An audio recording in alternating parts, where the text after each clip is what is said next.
Êtes-vous heureux d'être cette sémence originelle?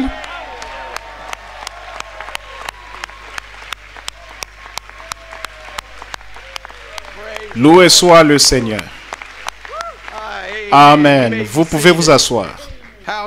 Comme c'est glorieux d'être une partie de cette sémence originelle, manifestée à nouveau en ces derniers jours. Quel temps, quel message. Êtes-vous dans l'expectative? Ah, ça va vraiment être bon ce soir. On va entendre un prophète de Dieu, le lion qui rugit. Je suis prêt à l'entendre rugir. Êtes-vous prêt à l'entendre rugir? Merci Seigneur. Amen.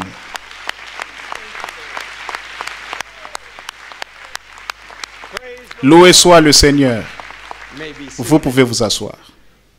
Nous parlons simplement de ce message et vous, à sa main, un sourire sur votre visage. Quand vous savez ce que vous savez et que vous savez qui vous êtes, comment pouvez-vous vous empêcher de sourire et d'être heureux? Tout le reste n'a pas d'importance, ça ne veut rien dire. La maladie, n'importe quoi d'autre, ça ne veut rien dire. Parce que vous êtes la sémence royale d'Abraham, prédestinée de Dieu, élu avant la fondation du monde. Oh, la sémence royale de Dieu. Amen. Merci Seigneur Jésus. Alléluia. Le diable ne peut pas vous l'enlever non plus. Amen. Amen. Vous pouvez vous asseoir. S'il essaie de vous l'enlever, vous dites, redonne-le. J'aime le dire juste comme ce prophète l'a dit. Redonne-le. Je te donne un ordre tout de suite. Redonne-le. Vous savez pourquoi? Parce que nous pouvons le dire avec la même puissance et la même autorité que le messager de Dieu du 7e âge de l'Église l'a dit. C'est la même parole et nous pouvons l'exiger de la même façon qu'il l'a fait. Redonne-le. C'est à moi. Ça m'appartient. Ça t'appartient. Loué soit le nom du Seigneur. Oh là là. Loué soit le nom du Seigneur. Satan nous a bluffés pendant longtemps, essayant de nous dire, eh bien, c'était juste pour lui. C'était pour nous montrer qu'il est revenu avec la preuve, pour nous montrer et nous dire que cela vous appartient à vous tous. Ah, loué soit le nom du Seigneur. Bienvenue, héritier de toutes choses. Amen. Amen.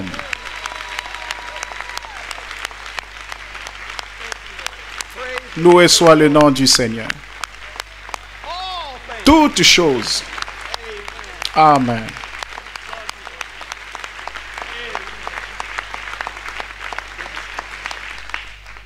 Il n'y a pas une seule chose dans ceci qui ne vous appartienne pas. Parce que vous êtes inclus dans ceci. Il parle de vous dans ceci. Amen. Loué soit le nom du Seigneur. Nous sommes maintenant assis ensemble dans les lieux célestes. Toute cette révélation. Avez-vous cette révélation ce soir? Sachant que nous sommes assis ensemble. Il dit tout est sous nos pieds maintenant. Nous sommes assis ensemble dans les lieux célestes. Avec la colonne de feu au milieu de nous maintenant. Merci Seigneur. Amen. Oh gloire.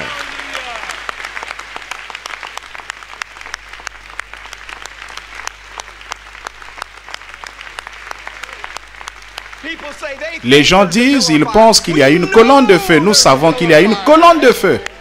Amen. Loué soit l'Éternel. Vous pouvez vous asseoir. Comme c'est merveilleux. C'est ce que fait ce message. Vous savez, chaque dimanche, vraiment, je me demande, c'est comme descendant, sortant dehors, entrant dans la voiture. Je pense, Seigneur, comment est-ce que ça pourrait être mieux? Comment, Seigneur, pourrais-tu me donner un meilleur dimanche et le dimanche suivant arrive? C'est encore meilleur.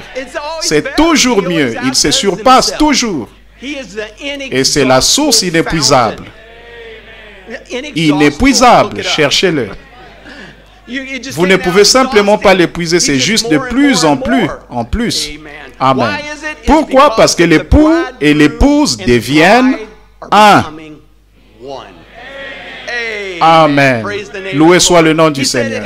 Il a dit, cela doit être ainsi, comme c'est merveilleux qu'il nous ait dit qu'il devait nous avoir. Dieu devait nous avoir. Nous sommes cet arbre épouse. Il a dit qu'il ne peut pas produire le fruit sans nous. Il doit nous avoir. Et chaque jour, il continue de nous rassurer. C'est ce qui est si merveilleux. Quand vous écoutez ce message, ce n'est pas juste une fois et seulement ici à l'église. Et ce n'est pas seulement ici à une certaine heure. C'est constamment. Quand vous appuyez le bouton et que vous vous agenouillez, que vous êtes au volant de votre voiture, vous le savez. Je suis un fils de Dieu. Merci Seigneur Jésus. Ce réconfort qu'il nous donne dans tout ce monde où nous vivons, il n'y a rien comme ça. Il nous rassure que nous sommes cet arbre épouse parfait. Avant, il nous disait comment, avant, il a coupé les insectes l'avaient tout dévoré. Mais il a dit, je restaurerai, dit le Seigneur. Et maintenant, quand il vient et qu'il doit faire quelque chose, il ne fait que le tailler. Il se débarrasse de simplement, c'est une nouvelle vigne qui a poussé. Et cette nouvelle vigne, quand elle a été plantée dans les premières années, elle a juste commencé à fleurir. La semence commençait à sortir, il a dit, si elle produit une autre branche. Combien de fois Frère Branham nous raconte cette histoire de comment il a vu cet arbre fruitier avec ses citrons, des pamplemousses et tout dessus. Il dit, c'était tous greffés dessus. Ils sortaient, mais il dit, si jamais il en produit une autre, ce sera l'original. Nous sommes l'original venant des racines de l'arbre. Amen. Et comment obtenons-nous ceci? Parce que nous savons que nous sommes dans sa volonté parfaite. Ce message est sa volonté parfaite. C'est notre ligne de conduite, c'est notre chemin, c'est la carte. Il vous faut une carte, c'est comme Google Maps, c'est là que je vais aller, piouf, appuyer. Oh, ça, il vous dit exactement où aller.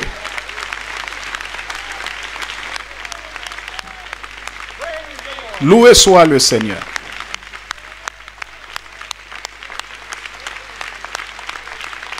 Loué soit le Seigneur. Amen. Loué soit le Seigneur. J'aime ça. Si vous vous trompez, Google Maps vous dit dès que vous pouvez, faites demi-tour. C'est ce que fait ce message. Si vous vous trompez de chemin, il dit faites demi-tour, vite. Reviens sur le trajet. Amen, Seigneur Jésus. Loué soit le nom du Seigneur. Ils ont emmagasiné cette nourriture dans des tonneaux remplis pour nous. Cette nourriture emmagasinée, ce message. Et ce message était emmagasiné pour quand? Pour maintenant même. Maintenant même, c'est le temps. Où serions-nous si nous n'avions pas de nourriture emmagasinée? On mourrait de faim. On n'aurait rien à manger. C'est vrai, on serait mort. Il n'y aurait rien, mais il a pourvu une voie. Il savait dès avant la fondation du monde qu'il devait emmagasiner cette nourriture, l'avoir ici pour nous, pour que l'épouse puisse l'écouter et que nous soyons assis à l'écouter pour atteindre la perfection. Vous êtes ces fruits au sommet de l'arbre. Comment vous sentez-vous? Assez bien, n'est-ce pas? Amen. Amen. Merci Seigneur.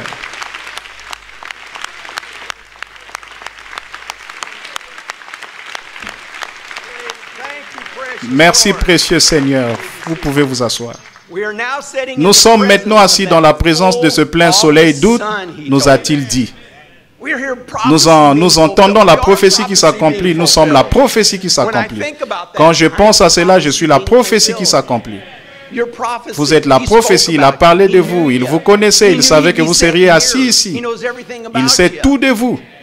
Il a dit, un jour il va venir, nous ne faisons que planter cette sémence. Il a dit, cette sémence là-bas, elle ne pouvait pas supporter ce plein soleil d'août. Mais maintenant, ils sont prêts pour ce plein soleil d'août. Ce plein soleil d'août, c'est ce qui fait réellement mûrir. Et chaque fois que c'est le temps parfait qu'il s'élève, et que ce plein soleil devient parfait, ce fruit au sommet de l'arbre devient parfait. C'est ce que nous faisons. Nous devenons parfaits en écoutant cette parole, car il se prépare à nous cueillir. Amen.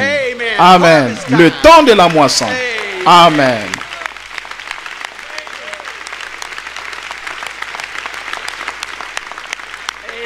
Amen.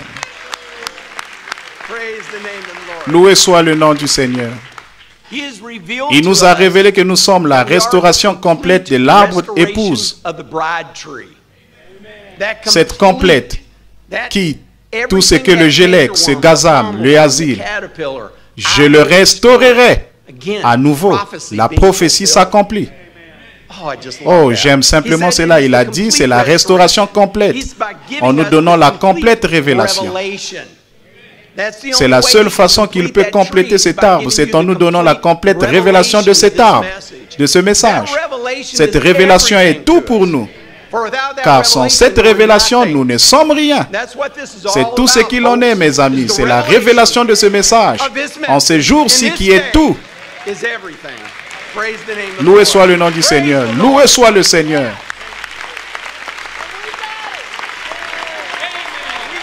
Nous l'avons.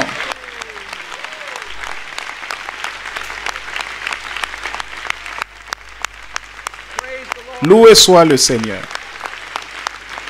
Vous pouvez vous asseoir. Les gens disaient, lavez-vous, lavez-vous. Je pense que oui, j'espère que oui. Plus maintenant, je l'ai, ou sois sûr que je l'ai. Peu importe ce que ça a l'air, ce que ça semble être, je l'ai. Amen.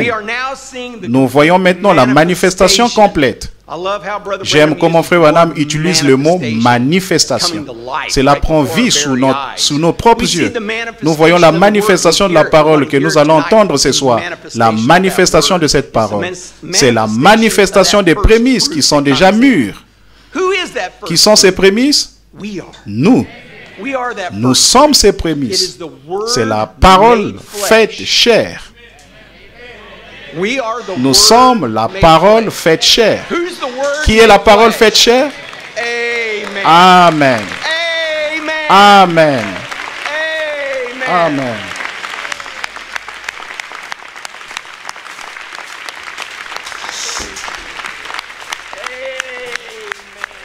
Amen. Loué soit le nom du Seigneur. Vous savez, je ne sais pas, je pensais à ceci hier, je priais, je pensais à ces fruits et ce qu'ils sont. Et quand un fruit est mûr, combien d'entre vous aimez les pêches? J'aime les pêches. Il n'y a rien comme une pêche, vous les gens de la Géorgie. Et vous avez les meilleures pêches, ces pêches de la Géorgie. Et si vous cueillez une pêche parfaite, d'un pêcher parfait, qui est parfaitement mûr au temps parfait de l'année, vous en avez juste là devant vous. Quand vous prenez une bouchée de cette pêche, je vous dis que l'eau coule partout. Le jus coule sur votre bouche. Sur vos mains, vous avez un gâchis, vous avez du jus de pêche partout. Amen. C'est ce que nous faisons ici aujourd'hui. Loué soit le nom du Seigneur. Nous devenons cette juteuse épouse parfaite. En écoutant cette juteuse parole parfaite. Amen. Il prend une bouchée de nous et il y a du jus partout, mon gars. Loué soit le Seigneur. Loué soit le nom du Seigneur. Amen. Loué soit le Seigneur. Amen. Ça me met l'eau à la bouche. C'est ce que je veux faire avec le Seigneur Jésus. Je veux qu'il ait l'eau à la bouche et qu'il dise, il est tout à fait comme moi. Nous sommes dans une adoption. Nous avons été adoptés des fils et des filles de Dieu. Nous voulons lui ressembler. Nous voulons agir comme lui, parler comme lui, être juste comme lui. C'est la seule chose qui nous contrôle chaque jour. Si ce n'est pas le cas, ça devrait l'être. C'est le temps de le faire. C'est cet amour, cette parole qui vit à l'intérieur de nous. C'est Dieu fait chair, c'est révélant aux gens. Cette parole ne change jamais. Elle ne change jamais. Il a dit, elle ne peut pas changer. Les gens s'attendent à la voir changer, veulent qu'elle change. Jésus est le même. Il a fait la même chose qu'il a faite dans l'Ancien Testament. Il a fait la même chose maintenant. Satan aussi. Tout ce qu'il a fait en ces temps-là, il vit toujours et rôde maintenant. Mais il est un homme beaucoup plus intelligent et plus cruel. Mais Dieu est encore plus puissant. Amen. Même nous aussi, comme nous l'avons exprimé l'autre soir, c'est que de plus grandes choses appartiennent à l'épouse de Jésus-Christ. Il a dit qu'il restaurerait tout ce qu'il avait, mais de plus grandes choses nous appartiennent. Car un jour, ça arrivera que nous croyons. Prononce la parole. Il nous l'a montré, il a dit, il a juste introduit pour montrer que c'était là, que c'était pour nous.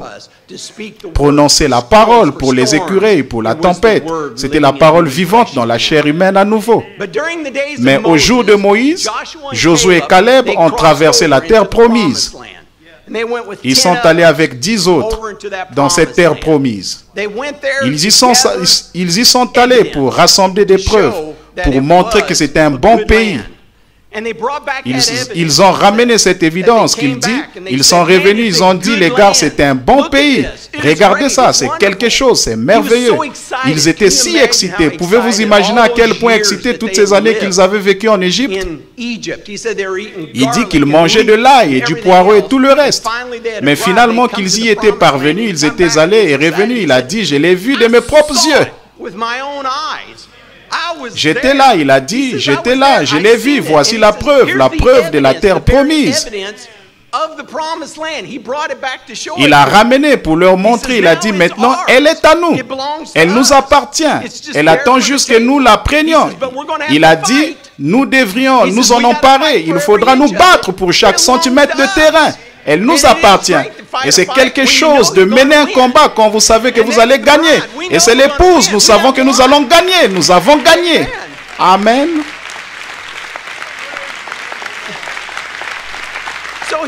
Alors, ils essayaient de les exciter. Il essayait de leur dire, c'est le pays. Il disait, comment le sais-tu? Parce que Moïse l'a dit.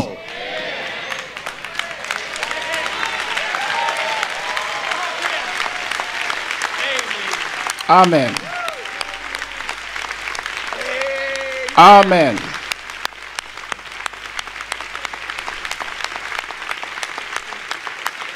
Loué soit le nom du Seigneur. Amen. Vous pouvez vous asseoir. Qu'est-il arrivé ensuite? Il dit, ils sont allés vers ces 10. Et eux ont dit, on ne peut pas y arriver. On ne peut pas. On a besoin de plus que la parole de Moïse. Il nous faut plus que la parole de Moïse pour y arriver. C'est impossible. Ils sont géants. Nous n'y arriverons pas. Il nous faut plus que ça. Il nous faut plus que ces simples bandes. Ok. Qu'est-il arrivé ensuite? Josué a apaisé les gens qu'il a dit. Il a dit qu'il est allé à lui et s'est écrié, nous sommes plus que capables. Nous sommes plus que capables de nous emparer du pays. Il nous appartient, c'est notre héritage. Il est à nous. Croyez Moïse et faites jouer les bandes.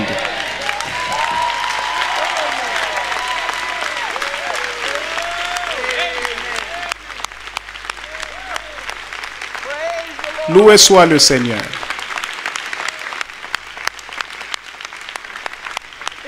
Ça nous appartient. Amen. Amen. Vous pouvez vous asseoir. Mais dans notre jour, Dieu a envoyé le plus puissant de tous ses prophètes. C'était le plus puissant de tous. De penser combien cette personne était puissante. Il a dit, Jean-Baptiste, il n'y avait pas d'homme né d'une femme plus grand que Jean-Baptiste. C'est que dit la parole. Il a dit, mais le plus petit d'entre vous est plus grand que lui. Combien plus l'étaient ses prophètes, son messager. Cet ange messager puissant à qui il a remis tous les secrets. Depuis la fondation du monde, il devait faire confiance à l'homme de qui il savait. Que s'il confiait cette parole à un prophète puissant, c'était l'arbre parfait qui venait à nouveau dans la chair pour nous amener la parole. C'est ce qu'il a dit. Prêchant la parole parfaite de Dieu. Avec des signes parfaits et des résultats parfaits pour obtenir l'épouse parfaite. Amen. Le Père l'a amené au-delà du rideau du temps. Il l'a mené dans une terre promise. Encore une fois. Il l'a amené là et lui a montré ces choses. Il a laissé marcher avec eux. Il a laissé parler avec eux. Ils ont fraternisé avec lui. Pas en songe, pas dans quelque chose, mais il était là. Il était dans cette terre promise où nous irons tous par la foi. Il nous a tous vus là-bas. J'étais là. Vous étiez là. Amen. Amen. C'est converti.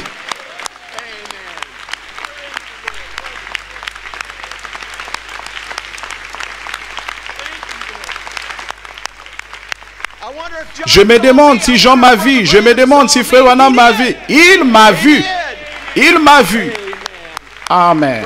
Loué soit le Seigneur. Vous pouvez vous asseoir. Amen. Ensuite, il est revenu de cet endroit. Quoi qu'il en soit, il ne voulait pas revenir. Il ne voulait même pas revenir. Dieu l'a ramené. Je suis si heureux qu'il l'ait fait. Je suis si heureux qu'il l'ait fait. Il est revenu avec la preuve pour nous dire, je l'ai vu. J'étais là. Je les ai tous vus. Je vous ai tous vus là. C'était là. C'était l'amour parfait. Tout était parfait là-bas. Tous mes convertis. Est-ce que sont tous des Branham? Loué soit le nom du Seigneur. Il a dit que nous étions que nous sommes plus que capables d'aller là-bas. Nous sommes plus que capables. Parce que quoi? Parce que nous sommes héritiers de toutes choses. Amen. Voici Satan. Voici une bombe atomique.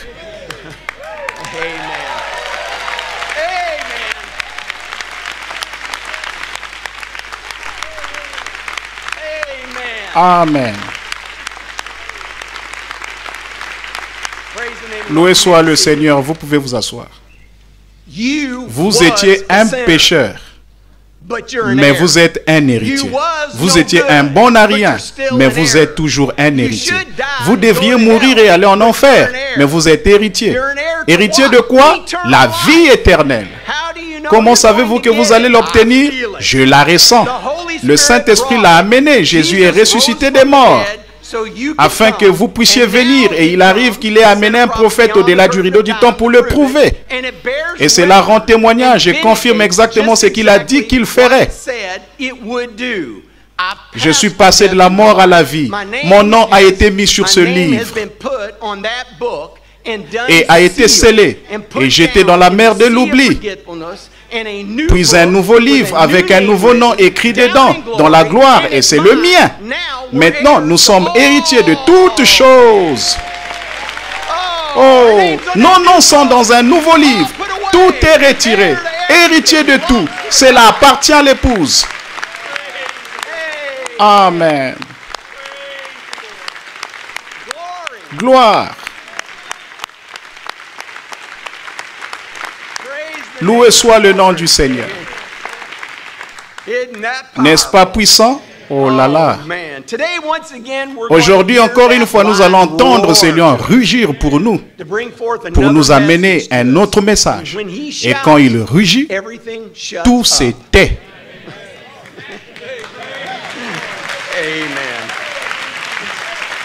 Loué soit le nom du Seigneur. Qu'est donc le lion pour aujourd'hui? Ce message, la voix du messager, c'est le lion pour aujourd'hui. Amen. Et quand Dieu parle, le prophète s'écrie. Alors que son royaume prenne garde à ce qu'il est en train de dire. Dieu a parlé, que chaque créature de son royaume écoute ce qu'il est en train de dire. Amen. Amen. C'est ce que nous faisons. Loué soit le Seigneur. J'aime celle-là. Quand j'ai lu ça, nous savons combien prophétique est la parole et le Saint-Esprit qui va et demeure et vit. Mais ceci est plus que la prophétie accomplie quand il dit, il a parlé et nous écoutons. Nous avons la chance d'écouter cette voix de Dieu nous-mêmes. Quels gens privilégiés, Frère Branham comme Amos. C'était Dieu qui marchait sur la route. Parce qu'il était la parole de Dieu pour ces jours-là. Il représentait, c'était le représentant de Dieu sur la terre. Mais plusieurs voulaient mettre leur interprétation à cette parole. Cette parole n'a besoin d'aucune interprétation. Vous ne pouvez pas interpréter la parole. Dieu l'a dit et c'est tout, c'est réglé. Et nous remercions le Seigneur pour cela, mais ils disent, nous n'avons jamais retiré Frère Branham de la chair. Maintenant, si je le répète, c'est une chose très controversée. Et c'est très clair comment ça se passe avec le ministère. Il y a des hommes qui ont la crainte de Dieu et qui aiment ce message.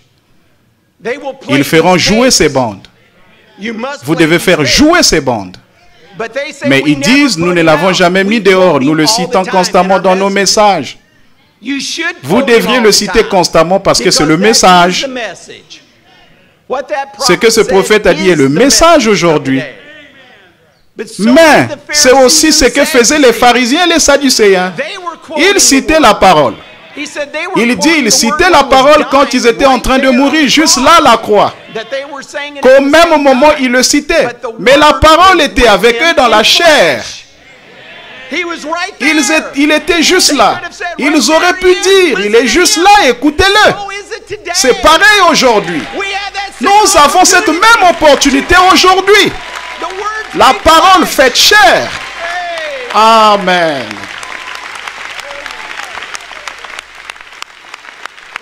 Loué soit le nom du Seigneur.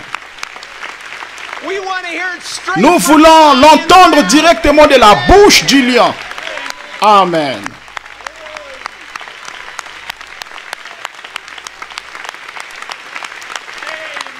Loué soit le Seigneur. Amen. Je suis ici heureux qu'il ait pourvu d'un moyen, qu'il ait mis ses fruits dans un tonneau afin que nous puissions l'écouter de nous-mêmes, entendre exactement ce qu'il a dit. Ce n'est pas contre les ministres ou le ministère, pour être clair, ne comprenez pas mal cela. Aussi, ça a toujours été mal compris, ce n'est pas ça. Mais le diable est très rusé, très malin. Il sait comment le dire, il a fait alors. Mais en ces jours, ces temps-ci, ils vont admettre, plusieurs vont dire, Frère Branham est un prophète. Le diable le sait. Il sait que c'est un prophète de Dieu qui a été envoyé. Vous devriez écouter les bandes. C'est ce qu'ils disent. Mais vous devez aussi m'écouter ou entendre mon ministère. C'est là qu'est le mensonge. Ce n'est pas de diriger les gens vers le prophète, mais vers eux. C'est là qu'ils s'égarent, c'est la chose. Vous devez nous avoir, sinon vous allez être confus. Vous ne comprenez pas ce que ce prophète a dit si vous ne m'écoutez pas. Il y en a qui disent ça. Oh, Frère Branham est un brave homme. Voyez, c'est bien gardé de parler contre ses caractères. Amen. Il dit, Frère Branham, mais surtout n'écoutez pas ces bandes parce que ça va vous embrouiller. Il s'est trouvé qu'un de mes amis était là, il a dit, un instant, monsieur. Moi, j'étais embrouillé jusqu'à ce que j'entende les bandes.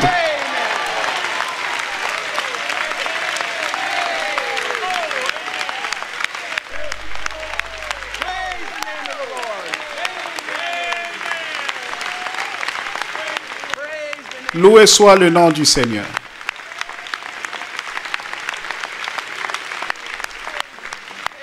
Amen. Loué soit le nom du Seigneur. Ainsi, la seule façon de ne pas être confus, c'est de faire jouer les bandes. C'est ce qu'il a dit. Vous devez faire jouer les bandes. Ministres, pasteurs, faites jouer les bandes à votre assemblée. Nous devrions écouter les bandes constamment. Vous devriez en avoir une qui joue constamment, jour et nuit. Amen. Amen. Nous pouvons entendre la voix de Dieu qui nous parle constamment. Il ne nous quitte jamais. Il ne nous abandonne jamais. Il est toujours là. On peut appuyer sur play et entendre bonjour mes amis. Oh merci Seigneur, tu me dis bonjour. Il nous dit restez avec la parole. Il dit restez avec les bandes. Restez dans le message. Il le faut. Il n'y a pas de substitut à cela. Mais il rassemble et unit son épouse ensemble. Quand il leur parle, quand ce Saint-Esprit, quand cette onction vient, C'est toujours différent pour vous quand vous écoutez les bandes. Peut-être que vous avez déjà écouté celle-ci 3 ou 4 fois, mais l'onction va être plus grande ce soir. Parce que les enfants de Dieu, l'épouse s'est rassemblée. C'est un feu énorme. Nous avons tous cette colonne de feu à l'intérieur de nous. Nous sommes les paroles vivantes de Dieu. Et quand vous les rassemblez tous, c'est pour ça qu'il les a rassemblés. Il a rassemblé toute cette épouse ensemble. Mais même là, le prophète nous dit, ils sont venus voir Pierre. Je pense que nous l'avons parce que on va attendre. Et c'est ce que nous faisons, nous attendons, Seigneur. Il n'y aura pas l'ombre d'un doute que ça va se passer autour de cette parole. Ce n'est pas autour de Joseph Branham, c'est autour de la parole. C'est seulement la parole. Pourquoi levons-nous et crions-nous et hurlons-nous? C'est la parole. Juste citer la parole pour vous rappeler qui vous êtes, ce que vous possédez. Vous possédez toutes choses, héritier de toutes choses. Vous avez la révélation du prophète et messager de Dieu dans ce temps de la fin. Pour reconnaître qui vous êtes, l'autorité de vos paroles. Parce que ce ne sont pas vos paroles, ce sont ses paroles. Ce sont ses promesses, c'est sa puissance. Vous n'en avez pas. Mon histoire préférée, c'est quand il parle de ce petit policier. Il dit, il se tient là avec ce chapeau enfoncé, ses oreilles ressorties comme ça. Une voiture de 400 chevaux à vapeur dirige vers lui. Il lève sa main en l'air en gants. Waouh! Il dit, il ne pourrait pas arrêter un ligot. Il ne peut rien faire, mais il a l'autorité. Aussi, quand nous allons prier, nous avons l'autorité de le faire. Nous avons l'autorité de l'exiger. Parce qu'il continue de nous dire constamment encore et encore exactement qui vous êtes. Il y a le moindre doute dans votre esprit ce soir. Savez-vous qui vous êtes? Levez votre main si vous savez qui vous êtes. Si vous croyez maintenant que vous êtes dans la sémence, vous êtes la sémence royale d'Abraham, vous êtes cette sémence prédestinée de l'épouse, écoutez ceci. Mais s'il est un prophète du Seigneur, il est un proclamateur de la parole. Il est envoyé par la parole, avec la parole. Et il est la parole. Amen. Loué soit le nom du Seigneur. Et vous êtes la parole. Loué soit le nom du Seigneur. Inclinons nos têtes. Loué soit le nom du Seigneur. Combien nous devrons être reconnaissants. Merci Seigneur Jésus. Merci pour tout ce que tu fais pour nous. Ta grâce, ta miséricorde, ton amour. Tu as toujours ta main au-dessus de nous. Nous surveillons et nous protégeons, peu importe ce que nous faisons. Nous y allons en ton nom pour faire ta volonté. Et tu es là. Je suis heureux de voir frère Trevor de retour parmi nous. Il vient de revenir d'Afrique. Dieu te bénisse frère Trevor. Le Seigneur était avec toi dans ton voyage et t'a ramené en sécurité vers nous. Il est toujours avec nous. Oh, il est là pour nous protéger. Et quoi que nous ayons besoin, prononcez simplement la parole. Je suis heureux Seigneur de savoir que je suis ton enfant. Je suis ce fruit au sommet de l'arbre Seigneur. Je veux être tellement juté pour toi, Seigneur. Je veux que ce jus du Saint-Esprit coule de moi, Seigneur. Je veux que tu sois si fier de moi. Je sais que tu es fier de tous ceux qui sont ici devant moi. De tous ceux qui sont à l'écoute, ton épouse à travers le monde, peu importe où ils sont, Seigneur. Nous sommes si reconnaissants, Seigneur. Nous te remercions pour ta présence ce soir. Nous sommes dans une grande expectative d'écouter ce message. Car nous connaissons la voix d'un vrai prophète. Nous l'écoutons jour et nuit. Tu nous l'as confirmé, ta parole brûle dans nos cœurs. Nous sommes réellement des gens privilégiés d'être ici, Seigneur. Mais nous avons des besoins. Nous sommes juste des êtres humains fragiles. Et quel que soit votre besoin, levez la main vers lui et dites, Seigneur, regarde le besoin derrière la main que je lève vers toi. Pour voir ses besoins. Et en même temps, Seigneur, merci de me guérir. Tu m'as déjà accordé ce que je demande. Je lève juste ma main pour dire merci, Seigneur. Merci de l'avoir donné, Seigneur. J'y crois parce que je l'ai demandé. J'ai vu ce que tu as fait, Seigneur. L'impossible se transforme en possible. Ta main est sur l'épouse. Toutes ces différentes personnes dans l'assemblée tout autour du monde, témoignage après témoignage. J'ai vu Dieu ressusciter un rouge-gorge hier. Il était mort. J'ai amené la bande juste là et j'ai dit, Seigneur, sous cette voix, il est faux. Il est faux. J'ai regardé, Satan a dit, il n'a pas bougé. Il n'a pas bougé. Je suis allé dans l'autre pièce et quand je suis revenu, où est l'oiseau? Il était parti. Amen.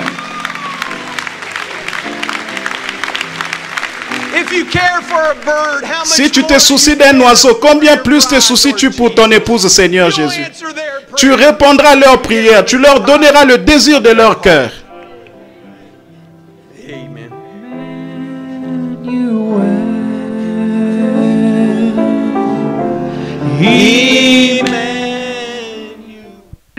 Maintenant, ce soir, j'aime vraiment la parole. N'aimez-vous pas la parole? La foi vient de ce qu'on entend et de ce qu'on entend vient de la parole. Je vais juste lire un petit texte ici, ce soir, pour avoir un petit contexte. Et nous allons le lire dans Exode chapitre 4, si le Seigneur le veut, à partir du verset 2. Nous lirons peut-être le verset 2 et peut-être une partie du verset 3. L'Éternel lui dit, « Qu'y a-t-il dans ta main ?»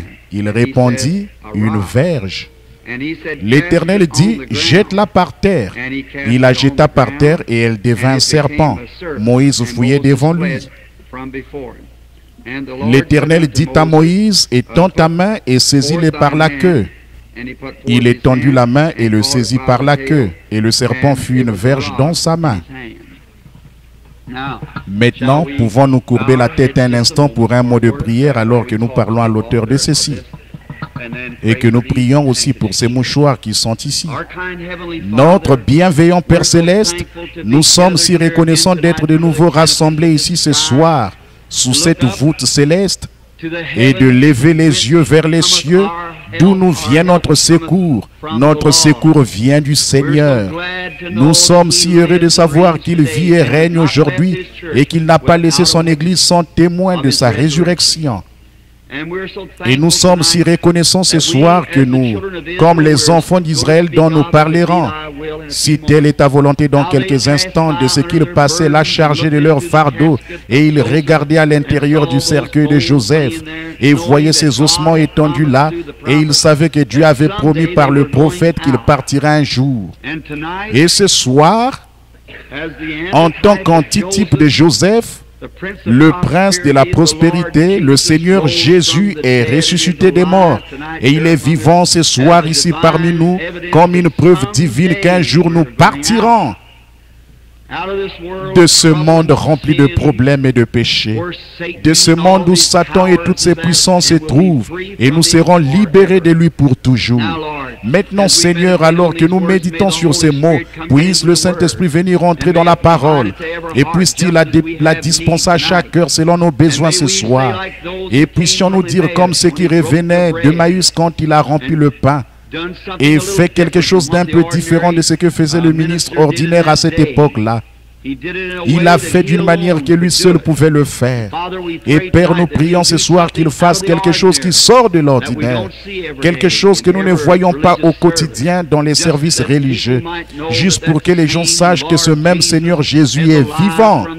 Qu'il est ressuscité des morts ce soir. Et qu'il marche au milieu des gens faisant les mêmes choses qu'il a faites à cette époque-là. Accorde le Père. Ces mouchoirs qui sont posés ici représentent le pauvre petit enfant malade, des pères, des mères, beaucoup de gens qui sont étendus là et qui souffrent à cause des maladies et de l'oppression du diable. Et Père, alors que j'ai les mains posées sur eux, que je prie de tout mon cœur, je te prie de m'exaucer, Seigneur, toi qui connais l'intégrité de mon cœur, alors que nous réprimandons tout esprit impur, toute puissance démoniaque qui lie les gens sur lesquels ces mouchoirs seront posés.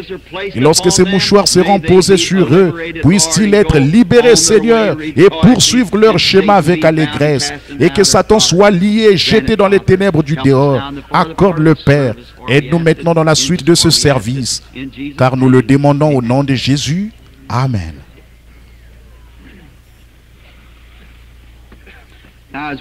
Maintenant, alors que nous méditons la parole du Seigneur ici pendant quelques instants, j'aimerais que tout le monde va simplement... Je vais essayer de me dépêcher comme je sais que le vent qui souffle était un peu frais. Il souffle sur les malades. Je vais essayer de me dépêcher. Et peut-être que demain soir, il fera un peu plus chaud et nous resterons un peu plus longtemps. L'autre jour, Emoud et moi sommes sortis et je promenais le regard alors que nous roulions sur la route. Et j'ai vu ces pauvres fermiers dont les plants de maïs sont roulés. J'ai aussi fait un peu d'agriculture dans le passé. Les pastèques et tout, et le coton qui séchait. Je suis rentré à la maison et j'ai dit, Dieu bien-aimé, je sais que nous avons un service en plein air, mais s'il te plaît, envoie de la pluie à ces gens, parce qu'ils ont vraiment besoin de la pluie. Et je viens de penser à combien le Seigneur Jésus est souverain, du fait qu'il a envoyé la pluie jusqu'au moment de service et qu'elle s'est arrêtée pendant le service et qu'ensuite il leur a envoyé une bonne quantité de pluie la nuit dernière et l'a totalement fait cesser pour ce soir. Oh là là, comme il est merveilleux. Il sait exactement comment s'y prendre, n'est-ce pas? Et nous l'aimons tant à cause de ça. Il est vraiment digne de toute louange. Alors ce soir, je veux parler pendant quelques instants sur le sujet « Qu'y a-t-il dans ta main ?» Maintenant, notre contexte ce soir porte sur Moïse, un homme qui avait été utilisé par Dieu à l'époque pour délivrer les enfants d'Israël de la servitude de l'Égypte. Et ce soir, beaucoup d'enfants de Dieu sont dans la servitude. Je vois une mère qui est assise ici avec un petit garçon. On dirait que ses petites jambes sont peut-être déformées ou quelque chose comme ça. Il est près de sa mère. Un petit assis ici dans un fauteuil roulant, un petit enfant qui a peut-être eu la polio ou quelque chose comme ça. Sa petite jambe est toute enveloppée dans un appareil orthopédique. J'ai remarqué une jeune fille qui est assise ici, une belle petite demoiselle qui semble encore une adolescente. Et un pauvre vieux papa recroquevillé dans un fauteuil roulant comme ça. Ça, c'est de la servitude. C'est Satan qui a fait ça. Voici un frère de couleur assis ici. Quelqu'un est assis près de lui et il le tient. Et où il est près de lui. Regardez donc la servitude dans laquelle Satan a mis les gens.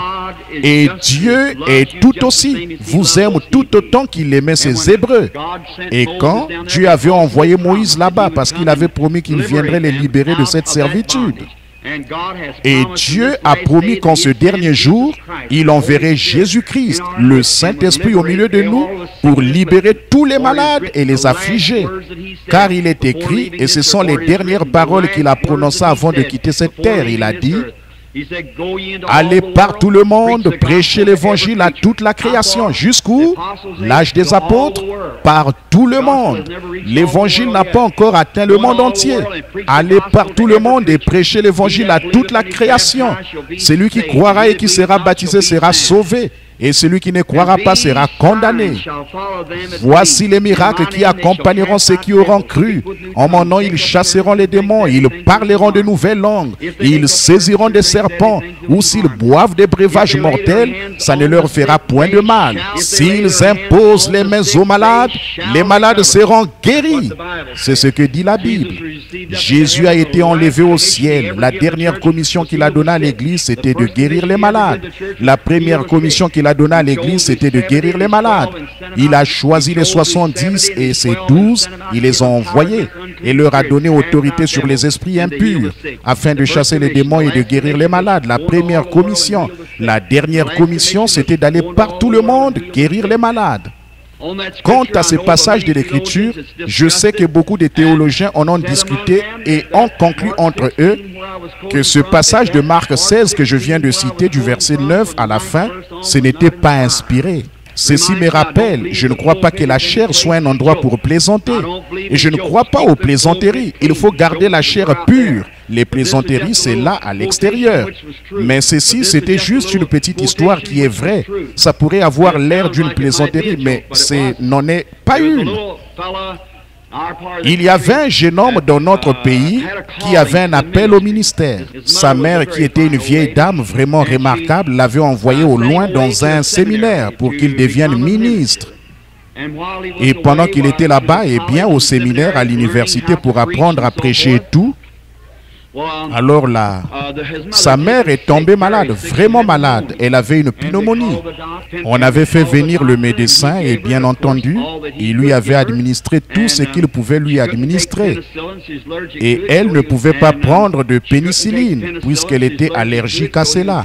Il lui administrait donc des sulfamides et d'autres choses, mais ça ne fonctionnait pas du tout. Eh bien, les poumons de cette femme avaient fini par être complètement congestionnés et elle était très mal au point. Aussi avait-on envoyé un télégramme à son fils pour lui dire de se tenir prêt, car il pensait que sa mère allait mourir d'un moment à l'autre et il fallait on voulait qu'il revienne à la maison. Il était très loin. Mais tout à coup, eh bien, il y avait une petite dame qui habitait au coin de la rue, qui faisait partie d'une mission du plein évangile. Elle habitait au coin de la rue et elle croyait à la guérison divine.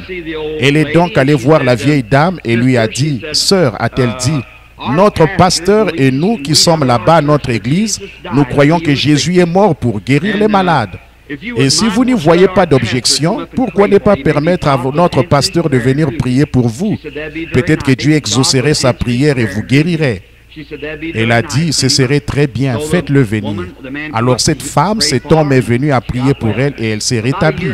Environ un an plus tard, son fils est rentré à la maison et il était ensemble et parlait de différentes choses. Il a dit, au fait, maman, a-t-il dit, on n'a jamais parlé de ce que le médecin t'avait donné.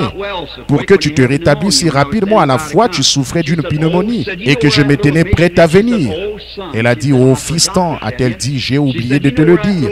Elle a dit, tu connais cette petite mission qui se trouve là-bas au coin de la rue? Il a dit oui. Elle a dit, tu sais, une dame est venue ici et m'a dit d'inviter son pasteur à venir prier pour moi.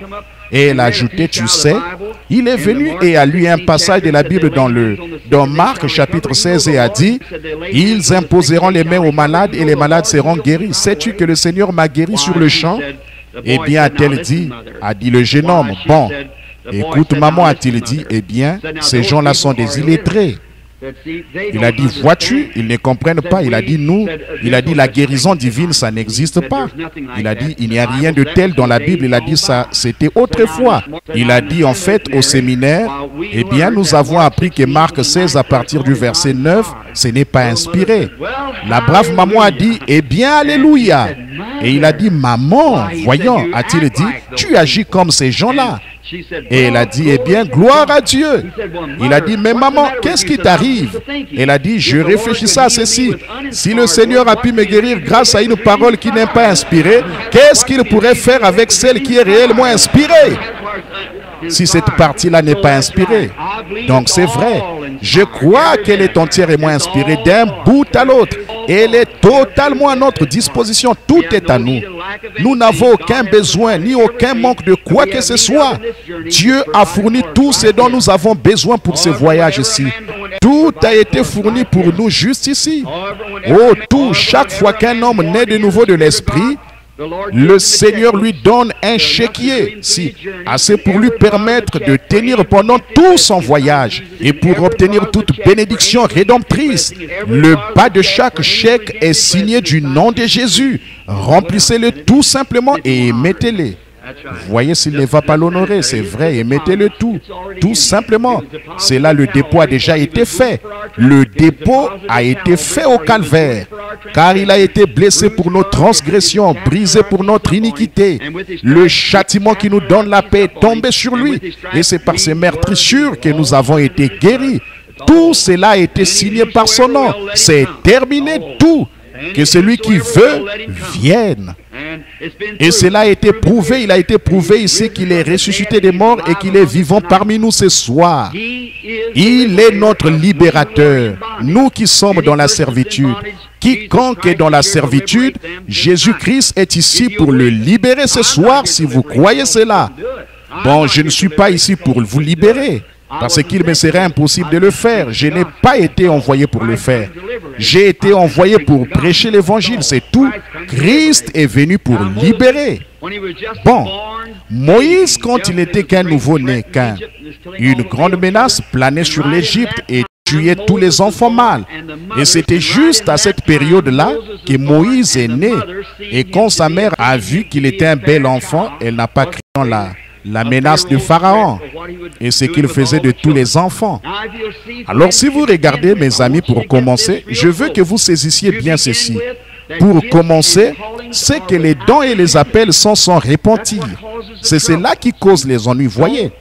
N'essayez pas d'imiter quoi que ce soit. Soyez simplement ce que vous êtes dans le royaume de Dieu. Si vous êtes un doigt, soyez un doigt. Si vous êtes un nez, soyez un nez. Un œil, soyez un œil. J'espère que mon doigt ne décidera jamais de ne plus être un doigt parce qu'il n'est pas un œil. Ça va certainement me mettre hors service pendant un moment. Alors c'est comme ça que nous devons tous prendre notre place et aller de l'avant. Mais l'ensemble du groupe, c'est le corps du Seigneur Jésus-Christ. Peu importe ce que c'est. Donc, cela montre que les dons et les appels sont sans repentir. Regardez Jésus. Il était la postérité de la femme depuis le jardin d'Éden. Il est né fils de Dieu.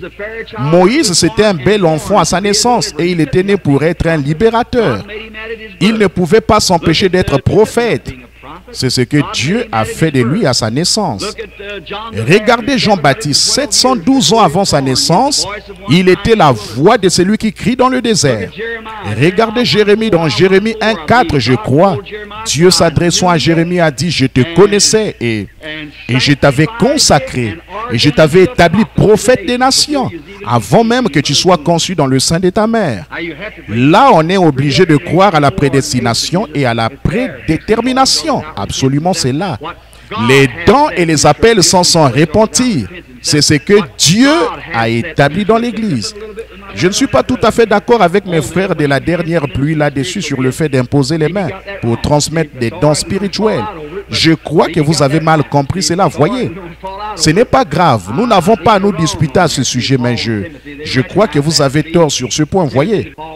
Paul dans Timothée, ils ont reconnu que Timothée était un ministre et un homme qui avait un don. En fait, la même chose dans l'église baptiste et dans toutes les autres églises. Quand on voit un homme comme lui, on lui impose les mains. Non pas pour lui donner un don spirituel, mais pour lui donner la main d'association et notre bénédiction, afin qu'il exerce son ministère avec le don que Dieu lui a donné. C'est ça qui fait la différence, voyez-vous. Donc, si vous cherchez à lui donner un don, c'est ce que l'homme fait. Voyez, ça ne marchera jamais. Il est certain que ça n'a jamais été fructueux. Et je ne pense pas que ça le sera un jour. Bon, mais quand c'est Dieu qui a fait quelque chose, c'est différent. Moïse s'est rendu compte qu'il était Moïse. Dieu, oh, combien il a préservé et a pris soin de lui. Et puis lorsqu'il a atteint la maturité, il s'est dit que les gens allaient certainement comprendre qu'il sera axé sur les choses spirituelles et qu'il comprendrait. Maintenant, voici un point sur lequel j'aurais souhaité que nous ayons le temps de nous attarder pendant quelques instants, s'il ne faisait pas si frais. Le peuple n'a pas compris, vraiment pas.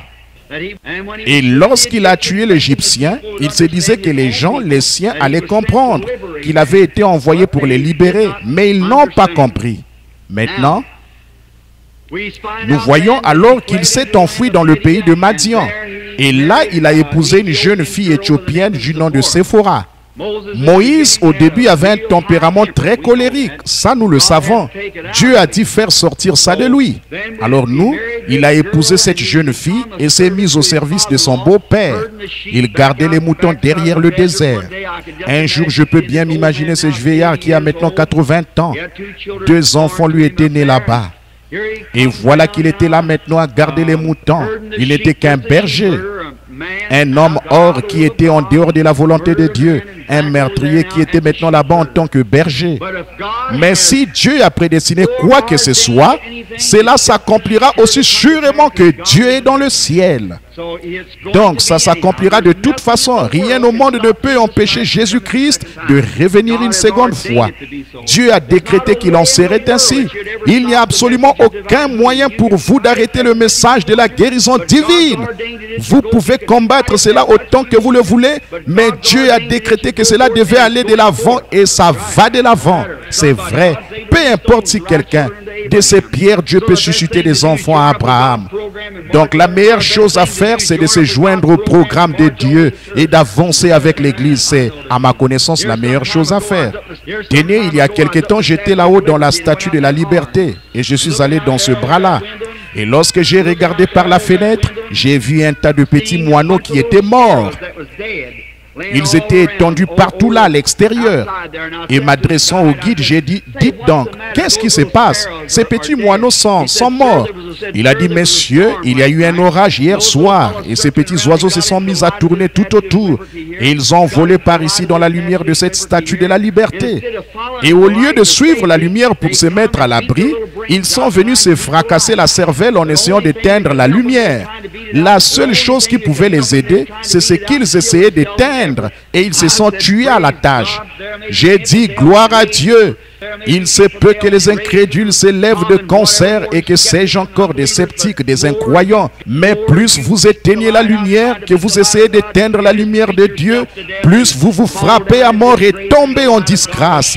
Et la lumière de Dieu continuera à briller tout au long des âges. C'est vrai.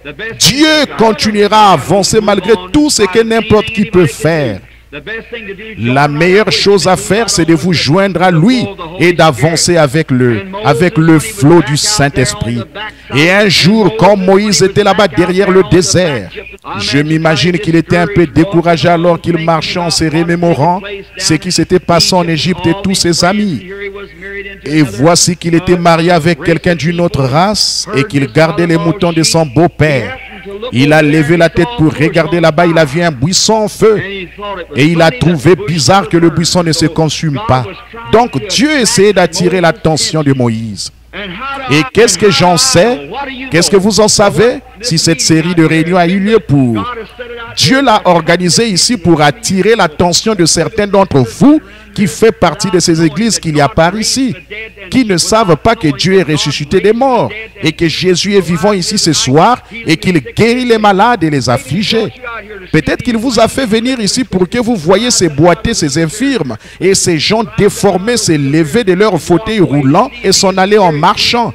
Et que vous voyez son esprit agir dans l'auditoire, reprendre les gens, réprimander les pécheurs ici sur l'estrade. Des gens qui ont l'air saints et pieux et leur dire où ils pêchent et que tout cela soit vrai. Et que chaque parole qu'ils prononcent à ce sujet est infailliblement la vérité. Comment savez-vous si Dieu n'a pas attiré votre attention pour que vous veniez regarder quelque chose comme ça, afin que vous aussi, vous vous détourniez? Non pas vous détourner de votre église, mais vous détourner de votre manière de vivre, naître de nouveau et servir le Dieu vivant par la nouvelle naissance. C'est peut-être ce que Dieu est en train de faire. Moïse s'est détourné et dès qu'il a regardé ce buisson ardent, il s'est mis en marche en se disant, eh bien je vais aller là-haut pour voir ce qu'il en est de cette scène. D'habitude Dieu se révèle dans le feu. Alors il s'est détourné pour voir cela et du milieu du buisson, Dieu lui a parlé et a dit, Moïse, ôte tes souliers, car la terre sur laquelle tu te tiens est une terre sainte. Alors qu'en serait-il si Moïse avait dit, eh bien Seigneur, pour te témoigner tout mon respect, je vais ôter mon chapeau, ce sera tout aussi bien. Dieu n'a pas dit ton chapeau, il a dit tes souliers. Bon, si je disais, eh bien j'adhère à l'église, ne suis-je pas tout aussi bon que les autres? Dieu n'a jamais dit si un homme n'adhère pas à l'église, il a dit, il faut que l'homme naisse de nouveau. S'il ne le fait pas, vous dites, eh bien je vais à une bonne église, c'est très bien, mais ce n'est pas la condition requise. Si un homme n'est né d'eau et d'esprit, il ne pourra point entrer dans le royaume. Dieu a un programme bien établi. Peu importe combien tout le reste peut sembler bon, vous devez vous conformer à l'évangile de Dieu. C'est ce que dit la Bible et c'est ce que nous devons faire. Et Moïse devait se conformer au programme de Dieu. Non pas à ce que Moïse pensait être respectueux, mais à ce que Dieu qualifiait de respectueux. Il s'est assis, il a ôté ses souliers et il s'est approché, il a dit, j'ai, lui, entendu les cris de mon peuple et je suis descendu et je vais t'envoyer là-bas pour les délivrer. Vous savez, Moïse s'est plaint, il a dit, eh bien, voilà, je suis un homme à la bouche embarrassée. Je ne peux pas très bien parler et je n'ai pas la parole facile et ainsi de suite. Il s'est mis à se plaindre et Dieu lui a dit qu'il lui enverrait Aaron. Et puis il a voulu savoir, il a dit s'il pouvait voir sa gloire, qu'est-ce qu'il leur dirait au sujet de ce qui était arrivé? Et Dieu a dit à Moïse, qu'y a-t-il dans ta main? Eh bien, peu importe ce qui se trouve à proximité, Dieu aurait pu utiliser n'importe quoi. Dieu aurait pu utiliser un buisson. Mais Moïse avait quelque chose dans sa main. Il a dit, c'est un bâton. Il a dit, jette-le par terre. Et il a jeté par terre. À ce moment-là, c'est devenu un serpent. Il a saisi par la queue, c'est redevenu une verge. Et ce faisant, Dieu a montré à Moïse ce qu'il était capable de faire. Qu'il était toujours le Dieu vivant. Il était toujours capable de prendre le naturel et de le changer en surnaturel. Il pouvait faire tout ce qu'il voulait parce qu'il était Dieu. Moïse a pris ce bâton dans sa main, s'est emparé d'aller chercher Séphora, sa femme, l'a fait monter sur un mulet et a fait asseoir un enfant sur chacune de ses hanches. Et le bâton à la main, il a tenu un vieil âne par la bride. Et le voilà qui descendait en Égypte pour libérer 2 millions de personnes. Pouvez-vous imaginer ça? Quelle image bizarre ce serait? Ce vieil homme de 80 ans, la barbe blanche et les cheveux qui flottent au vent comme ça, tout heureux, poussant des cris, criant très fort, gloire à Dieu. Sa femme assise à califourchon sur ce mulet, avec un enfant sur chaque hanche. Et il s'en va là-bas pour prendre le contrôle. Pouvez-vous imaginer ça? Que pensez-vous qu'auraient dit les soldats de cette grande armée ce jour-là? Eh bien, ce pauvre vieux a perdu la raison. C'est toujours ce que pense le monde, mais il avait la parole du Seigneur et elle devait s'accomplir. Il avait la promesse de Dieu et il agitait ce vieux bâton qu'il avait dans sa main. Eh bien, un bâton sec pour combattre la grande armée de l'Égypte qui avait conquis le monde à son époque, doté de milliers de chars, de cavaliers, de lanciers, des plus grandes unités mécanisées. C'est exactement comme si un seul homme essayait de combattre la Russie aujourd'hui. Ou quelque chose comme ça. Peut-être qu'il aurait même plus de chance. Et Moïse qui avait 80 ans, j'imagine qu'il était chauve sur le dessus du crâne, la barbe qui pendait, les cheveux sur la nuque. Et le voilà qui conduisait ce mulet et qui descendait là-bas pour prendre le contrôle. Et le plus beau de l'histoire, c'est qu'il a fait. C'est vrai. Parce que Dieu avait fait la promesse. Quand Dieu promet quoi que ce soit, Dieu est dans l'obligation de se charger de sa promesse. Dieu la confirmera toujours. Peu importe ce que qui que ce soit on dit, quand Dieu dit que c'est ainsi, alors c'est ainsi. Faites-y reposer votre âme, votre corps et votre force, parce que Dieu est tenu d'exécuter sa parole. Amen. Je suis si content pour ce petit cantique que nous chantons. Chaque promesse du livre m'appartient. Chaque chapitre, chaque verset, chaque ligne. Je me confie en son amour divin. Chaque promesse du livre m'appartient. C'est pour quiconque veut venir boire à la source des eaux du Seigneur, gratuitement, sans argent, sans rien payer. C'est déjà payé. N'importe qui peut venir boire. Moïse qui descend pour prendre le contrôle. Quel spectacle! Et quand il est arrivé là-bas, il a pris ce vieux bâton, la seule chose qu'il avait dans sa main. Il a vaincu l'Égypte et a conduit Israël, qu'il a nourri par le même bâton jusqu'à ce qu'ils arrivent au pays promis. Amen. Un vieux bâton sec. Vous n'avez peut-être pas grande chose dans votre main. Il se peut que vous ne soyez même pas capable de siffler. Mais quoi que vous ayez dans votre main, laissez Dieu s'en emparer et il le bénira. Amen. Si vous ne pouvez pas faire plus que témoigner à votre prochain, si vous ne pouvez pas faire plus que de lever la main et dire, oh Dieu, j'accepte chaque parole de cela. Prenez ce que vous avez dans la main et faites ce que vous pouvez pour la gloire de Dieu. Une fois, un petit garçon est allé voir Jésus. Il avait avec lui 4 ou 5 petits pains et du poisson. Bon, dans la main du petit garçon, ce n'était pas grand-chose. Mais une fois dans les mains du Seigneur Jésus, il a béni cela et a nourri 5000 personnes. La petite chose que vous avez, c'est peut-être une petite étincelle de foi qui est là en vous, du fait que vous croyez qu'il est ressuscité des morts. Pour vous, ce n'est pas grand-chose, mais relâchez cela une fois dans un témoignage. Cela pourra amener des centaines de personnes à venir au Seigneur Jésus-Christ. Si vous êtes assis là malade ou infirme et que vous avez une toute petite parcelle de foi, relâchez cela ce soir et dites: Seigneur Jésus, voici tout ce que j'ai pour faire confiance à ta parole. Et mais voici, c'est à toi de faire le reste. Dieu vous dira aussi le reste. Tout ce que vous avez à faire, c'est de relâcher cela et de le laisser s'en occuper.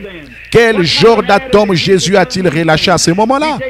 Il a pris ces poissons, il les a nourris, non pas de poissons crus ou de poissons vivants, mais il les a nourris de poissons cuits et de pains cuits. Amen.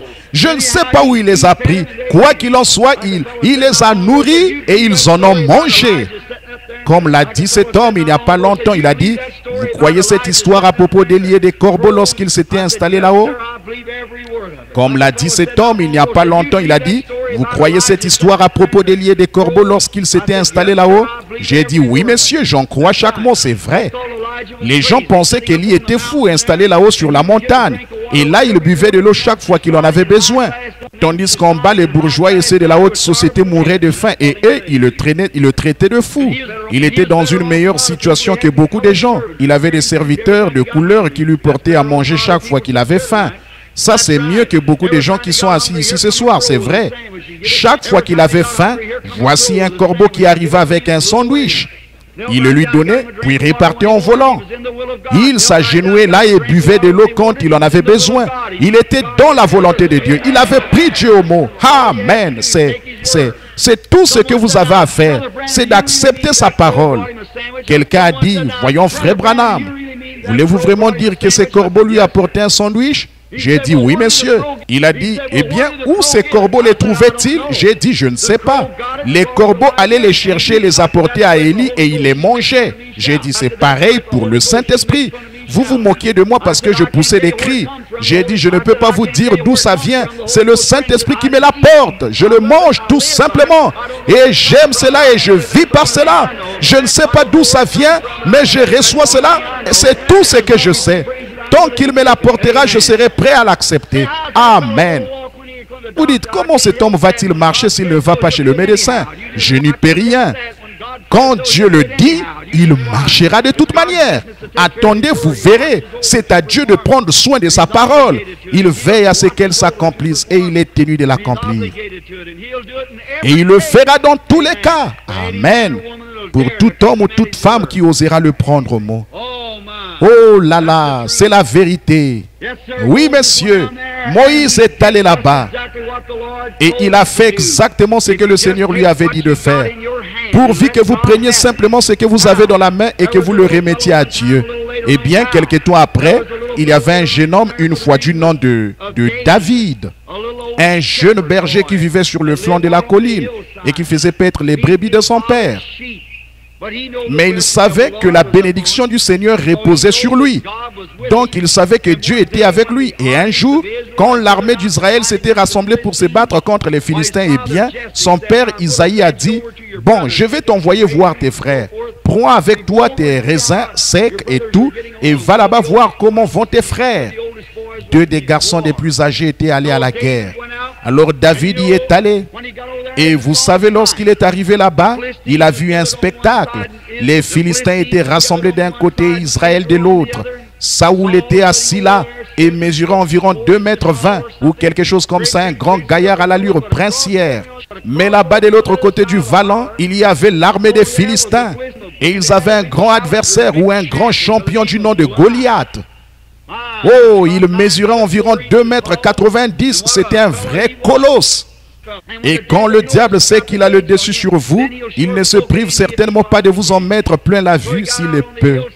Alors il s'est placé là-bas sur le flanc de la colline et a dit: je vous propose un marché à vous tous. Ne provoquons pas d'effusion de sang. Vous voyez, il était grand de taille et il avait un avantage sur chacun d'eux. Alors il a dit: envoyez. choisissez un homme là-bas au sein de l'armée d'Israël et qu'il vienne ici se battre contre moi. Si je le tue, alors vous nous servirez tous. S'il me tue, nous vous servirons. Certainement, c'est comme ça que le diable fera les choses. Eh bien, prenez par exemple ce gars-ci. Si je pouvais voir ceci ou cela, voyez, chaque fois que les gens ont ce genre d'idée. Mais un jour, il s'est vanté devant la mauvaise personne. Il y avait là un petit gars tout maigre qui pesait probablement environ 50 kilos, aux épaules un peu voûtées et enveloppé d'un petit manteau de berger. Et ce matin-là, alors que les armées marchaient de long en large et poussaient des cris en direction de l'un l'autre et cherchaient à se lancer dans la bataille, eh bien, ce grand adversaire s'est présenté là et a dit: « Eh bien, je défie l'armée d'Israël. » Mais là, c'est tombé dans l'oreille de la mauvaise personne. Oui, monsieur, il y avait là un petit garçon qui savait de quoi il parlait. Il a dit: « C'est quoi ça? Vous voulez dire que vous allez rester là et laisser ce Philistin circoncis insulter l'armée du Dieu vivant? » Amen. Il savait de quoi il parlait. Oh là là! Goliath, là tu as eu tort de te vanter. Et quand David a entendu ça, alors son frère a dit: « Bon, écoute, je connais la malice de ton cœur là, alors arrête de parler ainsi. » Certains disaient: « Eh bien, il pourra épouser la fille du roi, et le roi le comblera de richesses. Et la maison de son père sera affranchie en Israël, et ainsi de suite. » Il a dit: « De quoi parlez-vous là? Oh là là, un petit bonhomme de rien du tout. C'est comme ça qu'il... » Eh bien, vous ne pouvez pas juger sur les apparences, c'est vrai. Ne jugez pas sur les apparences. On juge sur ce qu'il y a dans le cœur, c'est vrai. Si on juge sur les apparences, eh bien, Israël aurait eu beaucoup de fils à retordre à l'idée qu'ils obtiendraient de l'eau d'un rocher. C'était la chose la plus sèche du pays. Mais Dieu a dit: « Parle au rocher, c'est lui qui a l'eau. » Et aujourd'hui, ils disent: si la guérison divine existe, on la retrouverait dans certaines de ces grandes églises classiques. C'est juste ce que vous pensez à ce sujet. Voyez, c'est vrai. C'est peut-être la chose la plus sèche que vous ayez jamais vue. Mais il y a de l'eau là. Et il vous suffit de parler au rocher. Amen. Maintenant, je veux que vous remarquiez. Alors, quand David, je peux le voir s'avancer là et dire, on l'a conduit devant le roi, il a dit: « Bon, un instant là, a-t-il dit, amenez ces garçons ici. » Il s'est avancé vers lui le jour. Saoul l'a traité de gringalet. Il devait être vraiment un petit gars tout maigre, vous savez, aux petites épaules arquées, qui marchait d'une certaine manière et qui le regardait avec des petits yeux innocents. Il a dit: « Eh bien, écoute, tu ne peux pas mener cette bataille. » Il a dit que personne ne se décourage en son cœur à cause de ces géants. Il a dit: « Ton serviteur ira le combattre. » Oh là là, j'aime ce courage, pas vous? Pourquoi? Nous verrons dans un instant pourquoi il avait ce courage, ce qui faisait la différence. Oui, monsieur, il a dit: « J'irai là-bas combattre ces géants. » Et là, Saoul, ce gros bébé qui était assis là, presque aussi grand qu'un géant, et qui était censé être un roi en Israël, et tout ça, voilà qu'il restait assis là, effrayé à l'idée d'aller se battre contre lui. Ça me fait penser à beaucoup de gens aujourd'hui. Ils ne croient pas à la guérison divine. Ils prétendent croire la Bible, puis ils laissent le diable leur marcher dessus et faire n'importe quoi. Je crois à une expérience du Saint-Esprit à l'ancienne mode, au fait d'être né de nouveau, enraciné 2 fois mort. Je crois en quelque chose qui rend l'homme vivant. Ça le remplit de courage et de feu. C'est vrai. Ça fera en sorte qu'il tiendra tête au diable par rapport à n'importe quelle promesse divine de Dieu et déclarera que c'est la vérité. Peu importe de quoi cela a l'air. Le petit David, eh bien, il a dit: « Tu ne peux pas y arriver. » Il a dit: « Laisse-moi y aller. » Il a dit: « Bon, qu'est-ce qui te fait croire que tu en es capable? » Il a dit: « Écoute, je veux te dire quelque chose. J'ai eu des expériences. » C'est ce qu'il faut aujourd'hui. Quelqu'un qui a eu une expérience. David a dit: « J'ai eu une expérience. » Il a dit: « Quand je faisais paître les brebis de mon père là-bas et qu'un lion est venu, un ours est venu attraper un chevreau ou un petit agneau, il s'est enfui avec lui, a-t-il dit. J'ai couru après lui et je l'ai frappé à la tête avec cette fronde. Et quand j'étais en train d'arracher l'agneau de sa gueule, il s'est levé, je l'ai tué. » Il a dit: Le Dieu qui a livré le lion entre mes mains et l'ours entre mes mains, a-t-il dit, à combien plus forte raison me livrera-t-il ce Philistin incirconcis? C'est vrai. Alors Saoul a dit, dans ce cas, viens ici, je vais alors faire de toi un vrai prédicateur ecclésiastique. Donc il a fait venir là et lui a revêtu d'une grosse armure, de son casque et tout.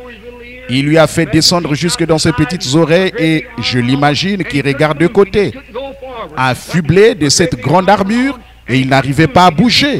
Il n'arrivait tout simplement pas à avancer. Voilà ce qui ne va pas chez les gens aujourd'hui.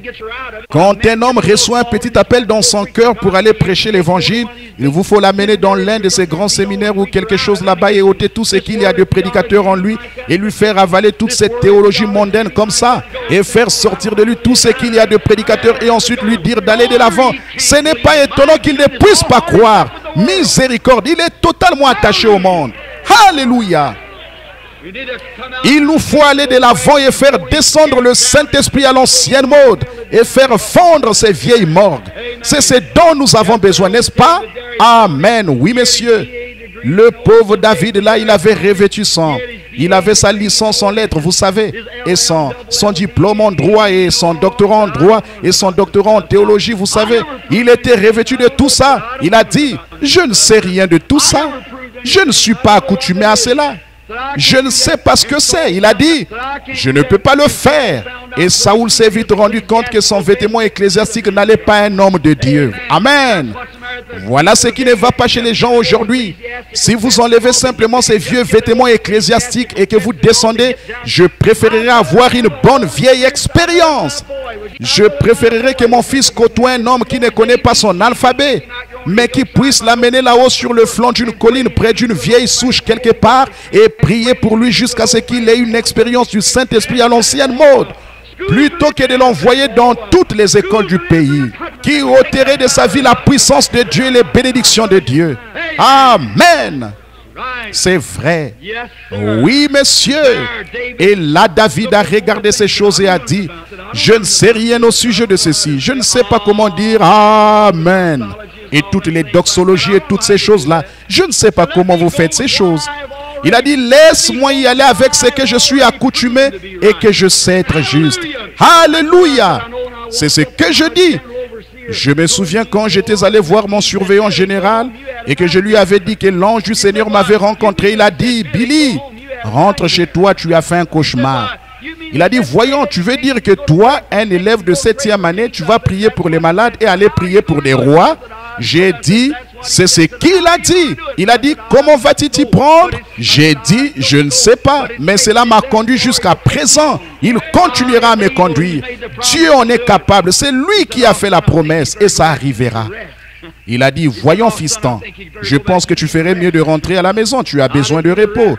Je n'avais pas besoin de repos. J'avais besoin de me mettre au boulot. Ça faisait déjà longtemps que je me reposais.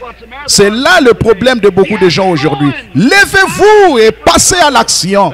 C'est le moment. Les gens ont des ennuis. Allons-y et amenons-les rapidement au Seigneur Jésus. Là, nous remarquons que quand nous voyons le petit David, il a dit, bon, écoute, je ne sais rien de tes diplômes et je ne sais rien de tes armures et de toutes ces choses qui sont à l'origine de vos batailles et de vos disputes et de vos querelles. Mais je sais une chose, j'ai mis ma confiance en cette petite fronde. Dieu m'a délivré du lion par cette fronde. Il m'a délivré de toutes ces autres choses par cette fronde. Et Dieu me délivrera de ce Philistin incirconcis par cette fronde. Je sais que quand j'étais un pécheur perdu dans le monde, qui se mourait sans Christ, le Saint-Esprit m'a sauvé. Je sais que quand je suis las, le Saint-Esprit me rend heureux. Je sais que quand j'ai besoin de nourriture, le Saint-Esprit me nourrit. À combien plus forte raison le Saint-Esprit me guérira-t-il si je suis malade, puisque Dieu l'a promis. Je ne sais pas ce qu'il en est de vos autres choses, mais je sais que Dieu a fait une promesse. C'est la promesse de Dieu et Dieu s'en tiendra à sa promesse. Qu'y a-t-il dans ta main? Il a dit une fronde. Amen. Comment feras-tu pour te battre avec ces géants dont la lance mesure 4 ou 6 mètres? Tu ne pourrais même pas t'approcher de lui. Il a dit, j'ai déjà éprouvé ceci. Je sais ce que cette chose peut faire. C'est vrai. Oh, tout homme ou toute femme qui est né de l'Esprit de Dieu, si jamais il a reçu le Saint-Esprit, il sait ce que cela va faire. Je ne sais pas ce que toutes vos disputes et toutes vos écoles vont enseigner. Mais je sais une chose, c'est que ça fera ce que Dieu a dit que ça ferait. Le petit David avait appris à connaître Dieu en observant la nature. Comme il passait son temps là-bas dans la nature, il a parlé des eaux paisibles et de verts pâturages. Il voyait Dieu dans son élément primitif, Dieu dans sa nature en mouvement. Dieu est dans la nature. Ne le croyez-vous pas? Bien sûr qu'il y est. J'aime vraiment l'observer dans le coucher du soleil, l'observer lorsque les fleurs poussent, l'observer quand le soleil s'élève. Là, il y a quelque temps, j'étais dans les montagnes, où je vais quand je suis tellement fatigué que je ne peux plus continuer. Un automne, j'y suis allé pour aller à la chasse, et j'allais chasser le wapiti.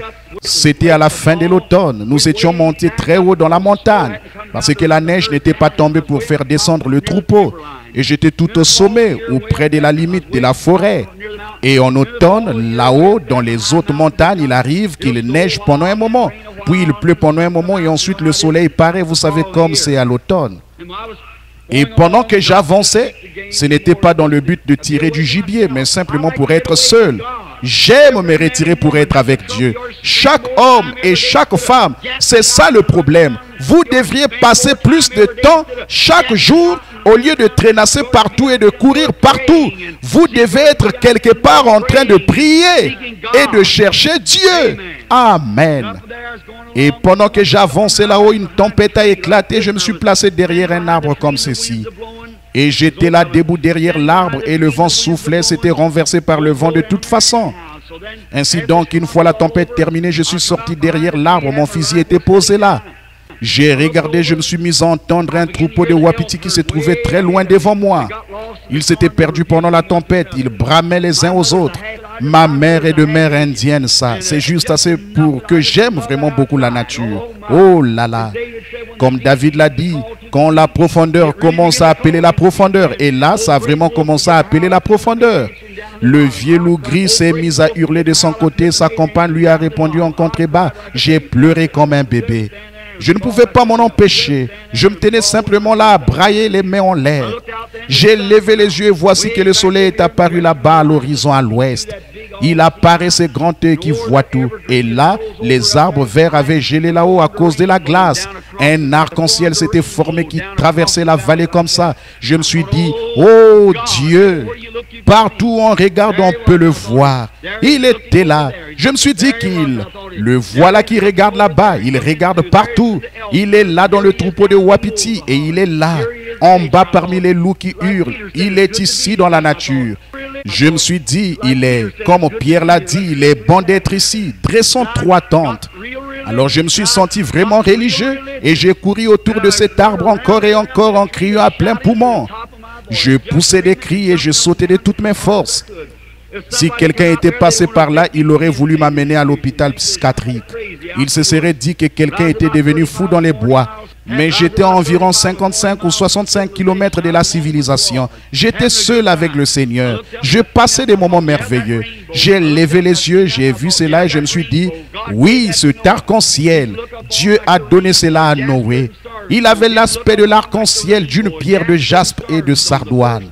Le premier, le dernier, celui qui était, qui est et qui vient, la racine et la postérité de David, le toile du matin. Et me voilà réparti. J'ai tourné autour de l'arbre encore et encore, aussi vite que je le pouvais en criant à plein poumon. Et un petit tamia, je ne sais pas si vous les frères, vous en aviez déjà vu un ou pas, mais un petit tamia était assis là sur une souche. Il s'est mis à faire comme s'il allait me tailler en pièces. Je me suis dit, pourquoi ce petit animal est-il si excité? Il n'arrêtait pas de mettre ses cris. J'ai regardé vers lui et je me suis dit, peut-être qu'il a peur de moi. J'ai alors promené le regard et j'ai constaté qu'un grand aigle est sorti de là. Il avait fait un atterrissage forcé à cause du vent. Et ce grand aigle, quand il est sorti, c'est après lui que le petit tamia aboyait. Il a sauté sur une branche comme ça et le petit tamia a recommencé à faire tch tch tch. J'ai regardé ce grand aigle. Je me suis dit, eh bien Seigneur, est-ce que cet aigle est sorti sorti parce que je l'ai effrayé en criant si fort. Alors je l'ai regardé, je me suis dit, bon, il y a une raison pour laquelle tu l'as placé ici devant moi afin que je le voie. Je ne sais pas pourquoi tu as amené cet aigle devant moi. Je continue à le regarder. Oh, c'était un gigantesque oiseau. Et j'ai remarqué ses grands yeux de velours qui regardaient partout. Je me suis dit, eh bien, il y a une chose que j'admire chez toi, mon gars. C'est que tu es courageux. Tu n'as pas peur. Et je me suis dit, pourquoi n'as-tu pas peur? C'est ce que je veux savoir. Pourquoi n'as-tu pas peur? N'as-tu pas peur de moi? Je le regardais, vous savez. Et il ébouriffait ses plumes dans tous les sens, vous savez. Et il allait et venait sur ce rondin en regardant autour de lui. Il a regardé ce tamia, puis il m'a regardé. J'ai dit, mon gars, sais-tu que je pourrais te tirer dessus? Il m'a simplement regardé, il a continué, vous savez. Ça ne le dérangeait pas tellement. Et je me suis dit, comment se fait-il que tu n'aies pas peur? Alors j'ai dit, là je vais étudier tout ça, Seigneur, pourquoi est-ce ainsi?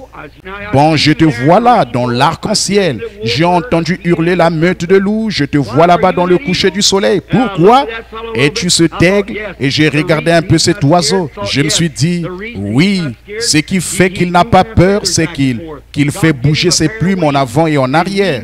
Dieu lui a donné une paire d'ailes. Et il sait qu'avant que je puisse prendre ce fusil dans ma main, il serait déjà dans la cime des arbres et je ne pourrais jamais lui tirer dessus. J'ai dit, gloire à Dieu.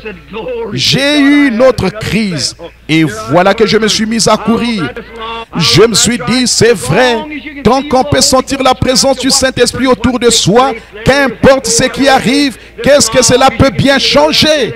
Qu'on mette tout de côté quoi qu'il arrive, tant qu'on peut le sentir autour de soi, on sait qu'il est là. Quelqu'un a dit, frère Branham, n'avez-vous pas peur de faire une erreur un soir? J'ai dit non, pas tant que je sens qu'il est là. Non, monsieur, quand il s'en va, je quitte l'estrade. Mais tant qu'il est là, j'ai observé cet oiseau pendant quelques minutes. Je m'écartais un peu de mon sujet là, mais je vais vous dire ceci. Alors que je l'observais un peu, au bout d'un moment, il en a eu assez d'écouter ce petit tamia faire. Alors il a simplement fait un grand saut comme ça. En quelques battements d'ailes, il était là-haut au-dessus de la cime des arbres. Et il n'a plus du tout battu des ailes. Il savait simplement comment déployer ses ailes. Et je l'observais. Chaque fois que le vent soufflait, il montait. Chaque fois que le vent soufflait, il montait. Il a simplement continué à monter plus haut, plus haut, plus haut et plus haut jusqu'à ce qu'il devienne un petit point. Je me suis tenu là et j'ai crié à plein poumon. J'ai dit, oui Seigneur, c'est ça, c'est ça. Il ne s'agit pas de sauter pour se joindre aux méthodistes, revenir chez les baptistes et repartir chez les presbytériens, puis chez les pentecôtistes, chez les assemblées, chez les unitaires, faire le tour comme ça. Mais il s'agit simplement de déployer ses ailes. Alléluia. C'est ça. Il ne s'agit pas de courir d'une réunion de guérison à l'autre. Il ne s'agit pas de courir d'un cabinet de médecin à l'autre. Il s'agit de savoir comment déployer vos ailes de la foi dans la puissance du Saint-Esprit. Chaque fois qu'il arrive, montez sur lui et élevez-vous jusqu'à ce que vous puissiez quitter ce vieux tchachi attaché à la terre. Cette vieille bande de gens qui disent les jours des miracles sont passés. Et ça, c'était pour les gens d'autrefois. Élevez-vous au-dessus de cela. Chaque fois qu'il y a une vague du Saint-Esprit, accrochez-vous vos ailes et montez hors de vue. Continuez à monter dans les cieux du ciel. Laissez ce vieil intel qui est attaché à la terre rester là et dire, eh bien, je crois que les jours des miracles sont passés. Je crois que ces gens qui sont présents de la sorte sont complètement détraqués. Élevez-vous simplement au-dessus de cela. Amen. Ne faites pas de bonds et de sauts. Déployez simplement vos ailes. Laissez le Saint-Esprit vous élever, vous élever, vous élever. Continuez simplement à monter jusqu'à ce que vous soyez hors de vue. Oui, un jour là-bas, je faisais le rassemblement du bétail. J'ai remarqué aucune chose au sujet d'un aigle ou une autre chose au sujet d'un aigle. Une vieille mère aigle, quand elle fait son nid, elle le fait avec des branches et tout, et ça sent mauvais tout autour de cela. Alors quand les aiglois apprennent à voler, j'avais remarqué, j'ai accroché J'ai attaché les rênes de mon cheval à une branche et je me suis approché. J'observais avec des jumelles.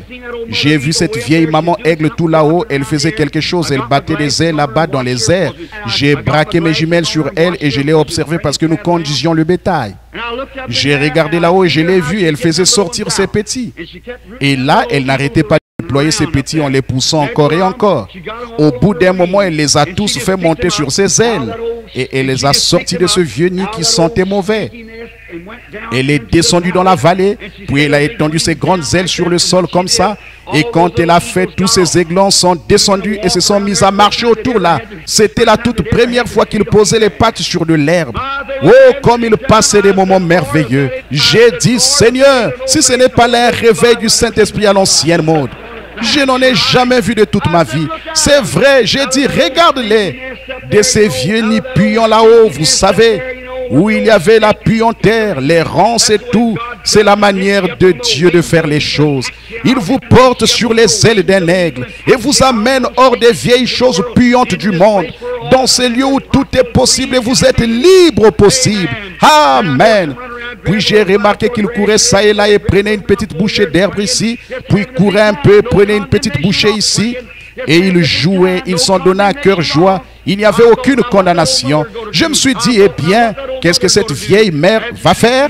Après qu'elle a vu que ses petits commençaient à jouer follement et qu'ils passaient des bons moments, elle a de nouveau déployé ses ailes et elle est montée jusqu'au rocher le plus haut qu'elle a pu trouver. Elle s'est posée là, elle s'est perchée et s'est mise à regarder autour d'elle. Oh là là, je me suis dit, c'est exact. Quand le Seigneur Jésus m'a retiré du bourbier, m'a placé sur le rocher, Jésus-Christ, il a escaladé les remparts de la gloire, s'est assis dans les lieux très hauts et il a regardé en bas, il a l'œil sur le passereau et je sais qu'il veille sur moi. Aucun mal, aucun danger, rien d'autre ne peut arriver tant que nous sommes dans sa divine présence. Amen. Advienne que pourra. Même la mort elle-même a perdu son aiguillon. Car il se tient là-bas dans la gloire ce soir. Ses yeux observent cette réunion pour voir exactement ce qui va arriver. Pendant que ces petits se rassemblent autour du trône de Dieu, qu'ils se réjouissent dans la parole de Dieu et poussent des cris dans la présence de Dieu. Oh là là, sans le moindre souci du monde. Ces petits aigles n'avaient pas besoin de faire attention à quoi que ce soit. Et bien si un coyote s'avisait de se diriger vers l'un d'eux, il recevrait la pire correction qu'il ait jamais reçue de sa vie. Amen. Oh là là. Autre temps, elle était penchée là-haut et au bout d'un moment, je suis resté là environ 2 heures à l'observer. Un petit vent du nord a soufflé, un petit éclair vert a rapidement traversé le ciel, la tempête arrivait. Et quand elle a poussé un cri après avoir quitté ses nids là-haut, elle a volé vers le bas comme ça, a poussé un cri et tous ces aiglons qui étaient éparpillés partout dans cette petite prairie se sont tous mis à courir. Elle a déployé ses ailes comme ça. Chacun de ces aiglons a simplement couru et a sauté sur son aile et a accroché une plume avec son petit bec comme ça. Elle a levé ses grandes et puissantes ailes, tandis que cette tempête descendait de la colline en hurlant à 100 km à l'heure. Elle s'est dirigée vers le rocher aussi vite que possible et les a mis à l'abri. Je me suis dit, oui, un de ces jours, un cri retentira d'en haut. Le Seigneur Jésus viendra déployer ses grandes ailes et tous ces petits sauteront sur les bras de la vieille croix rugueuse. Et nous serons portés et mis à l'abri au jour de sa venue, jusqu'à ce que la tempête de la vie soit passée. Oh, quelle merveille! Et on observe Dieu dans sa nature. David avait vu cela et il savait que Dieu existait et Dieu apporterait la délivrance. Il avait vu Dieu dans sa nature. Aussi a-t-il dit, donne-moi cette petite fronde. J'ai déjà éprouvé cela. La seule chose que je connaisse, c'est cette fronde. Et ça, c'est tout ce qu'un croyant connaît. C'est que Dieu l'a dit et ça, c'est la vieille fronde. En tout temps, je mettrai ma confiance en cela contre tout ce que le diable peut présenter. Amen. C'est la parole de Dieu. La parole de Dieu seule vaincra Satan en tout lieu, en tout temps, en n'importe quelle condition. Si un homme ou une femme ose la prendre Dieu au mot. Amen. Et je peux le voir à ce moment-là alors qu'il a dit, eh bien, vas-y, que le Seigneur soit avec toi. Il est allé là-bas dans la vieille vallée à chercher à trouver 5 petites pierres qu'il a mises dans son petit sac. Il en a mis une dans sa fronde et est allé à la rencontre de Goliath. Et Goliath l'a regardé, il a dit, suis-je un chien? Eh bien, il a maudit au nom de ses dieux. Il a dit, je vais te salir, toi, espèce de petit gringalet exalté, toi là, t'embrocher cette lance et te suspendre en l'air afin que les oiseaux te dévorent pendant un moment. Oui, messieurs. Vous dites, David n'était pas un exalté. Oui, il était ce que vous appelez un exalté. Quand l'arche de l'Éternel était sur le point d'entrer, il est sorti et a dansé devant l'arche de toute sa force. Et sa femme s'est moquée de lui. Il a dit, tu n'aimes pas ça? Regarde bien ceci. Et le voilà qui est reparti à danser encore et encore et encore et encore autour de l'arche. Si ça, ce n'est pas un exalté contemporain, alors je n'ai jamais vu un de ma vie. Bien sûr qu'il en était un. Amen. Quelqu'un a dit, frère Branham, vous avez un peu de ça là, cette nouvelle sorte de religion, n'est-ce pas? J'ai dit non, j'ai une bonne dose de l'ancienne. Amen. Il a dit, je vais dire cette religion où on pousse des cris. J'ai dit, c'est la plus ancienne religion jamais connue. J'ai dit, Dieu a demandé à Job, où étais-tu quand je fondais les mondes? Alors que les étoiles du matin éclataient en chants d'allégresse et que les fils de Dieu poussaient des cris de joie, 10 000 ans avant même que le monde soit formé. Amen. Vous allez me traiter d'exalté de toute façon. Alors autant vous préparer et vous y habituer. Remarquez, frère, permettez-moi de dire quelque chose. David savait et il a enroulé sa vieille fronde. Il s'est avancé là et a dit, tu marches contre moi en Philistin au nom d'un Philistin avec une armure et une lance. Mais moi je marche contre toi au nom de l'Éternel, le Dieu d'Israël, cette armée que tu as insultée. Et il a dit, aujourd'hui je donnerai ton cadavre aux oiseaux et aux animaux des champs et je prendrai la chair de tous ces Philistins. Puis et ce gars-là s'est lancé à sa poursuite. Maintenant, regardez David. Lorsqu'il a franchi ce petit torrent courant qu'il a traversé pour aller à sa rencontre, et là, qu'avait-il dans la main? Voici ce que David avait. Il avait 5 pierres. F-O-I. Les 5 doigts enroulés autour de J-E-S-U-S. Et voici qu'il avait 5 pierres dans 5 doigts, la foi dans le Seigneur Jésus. Et cette pierre s'est dirigée directement vers le crâne de ce vieux géant. Et David l'a terrassé et lui a coupé la tête. Et à ce moment-là, il a regardé autour de lui. Tous les autres ont vu ce qui était arrivé. Ils ont pris courage, ont tiré leur épée et se sont mis à se battre contre les Philistins jusqu'à la muraille. Et ils les ont abattus. Il y a quelques années, au début, quand j'ai commencé, il n'y avait pratiquement personne qui prêchait sur la guérison divine. Lorsqu'ils ont vu le sénateur Upshaw et beaucoup d'autres être guéris, je vous le dis, les presbytériens, les méthodistes, les assemblées de Dieu et tous les autres, ils s'en sont trouvés un. Et les autres s'en sont trouvés un.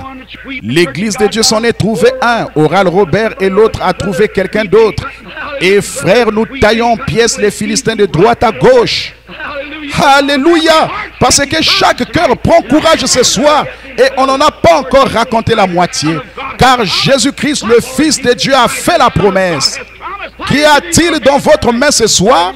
Quoi que vous ayez, utilisez cela pour la gloire de Dieu. Je peux voir un homme là-bas du nom de Samson. Un jour, il est allé là-bas et les Philistins y avaient fait un petit dégât. Il a attaché des renards queue contre queue et a fait brûler tout leur blé. Alors les Israélites sont venus l'attraper et lui ont dit, nous devons te livrer aux Philistins. Ils l'ont amené là-bas et l'ont lié avec des cordes et l'ont amené là-bas.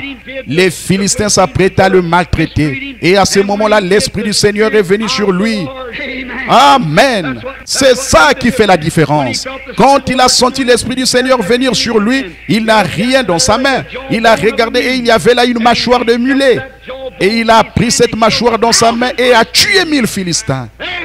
Amen. C'est tout ce qu'il avait. Il n'avait pas à s'avancer là en disant, bon, un instant, je vais apporter cette mâchoire et je vais la tester pour voir si elle résistera à la pression ou pas. Il n'avait pas le temps de penser à toutes ces choses. Il y avait urgence. Les Philistins étaient sur lui. La seule chose qu'il pouvait faire, c'est de ramasser cette mâchoire et de se battre. C'est tout ce qu'il y avait à faire. Et ce soir, vous n'avez pas le temps d'aller ça et là pour essayer de comprendre toutes ces choses. Le réveil sera terminé demain soir. Prenons la parole de Dieu qui est dans votre main et combattons notre ennemi mortel. Amen. Dieu lui a donné la victoire.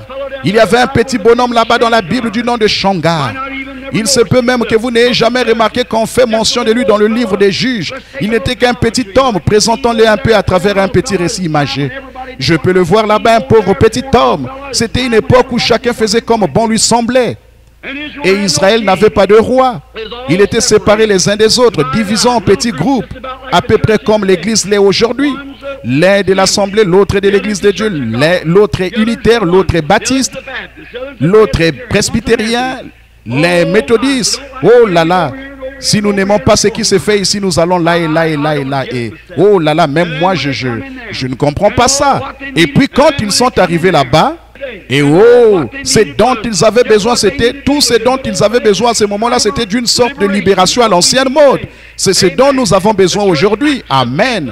Que l'Église revienne à la foi du Dieu vivant, revienne à la promesse de Dieu, revienne à la gloire de Dieu, revienne à la puissance de Dieu. Shamgar avait préparé toutes ses affaires, son blé comme il le faisait chaque année. Et à peu près au moment où il avait fini d'amasser ses récoltes, les Philistins venaient là et l'en dépouillaient. C'est exactement ainsi que le diable agit. C'est à peu près tout ce que le diable sait faire. Juste au moment où vous avez un peu de courage ou quelque chose de ce genre, voilà le diable qui arrive et vous l'enlève. C'est vrai. C'est comme le réveil qui accourt en ce moment. À peu près au moment où vous êtes lancé, que la gloire de Dieu commence à descendre, alors il faut qu'un charlatan arrive et qu'il fasse quelque chose qui n'est pas bien. Et cela enlève la gloire de la chose. Il n'y a pas longtemps, je suis allé quelque part et il y avait là une de nos sœurs chrétiennes maquillée comme une Jézabel. J'ai dit, qu'est-ce qui se passe? Elle a dit, eh bien, gloire à Dieu. Elle a dit, mon pasteur m'a dit que c'était la libération de la femme. La libération de la femme? Qu'est-ce qui ne va pas chez vous? Ça n'existe pas ça. Christ vous a libéré du péché. Alors agissez en conséquence et habillez-vous en conséquence. C'est à peu près au moment où l'église s'affermit et prend un bon départ que quelque chose comme ça s'installe. Oui, messieurs. Elle a dit, eh bien, je vous assure, elle a dit, mon pasteur m'a dit que je pouvais faire tout ça. Et il y avait sur elle assez de peinture pour peindre une grange. Ses doigts donnaient l'impression qu'elle avait mangé du steak cru et du sang recouvrait ses ongles. Je me suis dit, femme, à mon avis, vous n'avez pas l'air d'une chrétienne. Écoutez, madame, n'allez pas avaler ce genre d'absurdité. Un bon baptême du Saint-Esprit à l'ancienne mode fera sortir ça de vous. Exactement comme. C'est vrai. Souvenez-vous simplement que vous avez perdu du terrain quelque part. Peu m'importe que cette femme prédicateur. Pour commencer, je vais vous dire une chose. Elle n'a pas été établie par Dieu, c'est vrai. C'est contraire à la parole. Écoutez, il n'y a qu'une seule femme dans la Bible qui se soit maquillée pour sortir à la rencontre d'un homme. Et c'est Jézabel. Dieu l'a donné en pâture aux chiens. Donc si vous voyez une femme toute maquillée, dites simplement bonjour mademoiselle pâté pour chien. C'est ce que Dieu a fait d'elle, juste de la vieille pâté pour chien. Alors ne prêtez aucune attention à ça, c'est du diable, c'est vrai. Lavez-vous, nettoyez-vous et conduisez-vous correctement. Comme Jacob l'a dit à sa femme et à sa fille, soyez comme vous devriez l'être. Amen. C'est dont nous avons besoin ce soir, c'est d'un bon vieux réveil du Saint-Esprit à l'ancienne mode. Prêchez avec la puissance de Dieu qui agit à l'intérieur et à l'extérieur de l'église. Et le formalisme et l'école disparaissent. Alléluia. Oui, messieurs, c'est ce dont nous avons besoin. Oui, messieurs, très bien. Le vieux Shamgar là-bas, c'est à peu près au moment où il avait amassé quelque chose que pareille chose devait se produire. C'est pareil pour l'église. Lorsque le réveil commence, alors quelque chose comme ça doit se produire. Frères, prêchez simplement à l'ancienne mode. Eh bien, autrefois nous avions beaucoup de moutons dans notre région. Et il y avait un chien qui tuait les moutons. Nous l'avons attrapé avec la laine entre les dents. Nous avons pris le vieux fusil de chasse à 2 canons et nous l'avons braqué sur lui. Frères, c'est ce qu'il faut braquer sur ce genre de gars-là. Le bon vieux fusil de chasse à 2 canons, je vous le dis, ça mettra les choses en ordre. Certainement vos moutons vont cesser d'être tués. Amen. Je ne sais pas que j'allais dire ça, mais vous pouvez vous en souvenir très bien. Réfléchissez-y.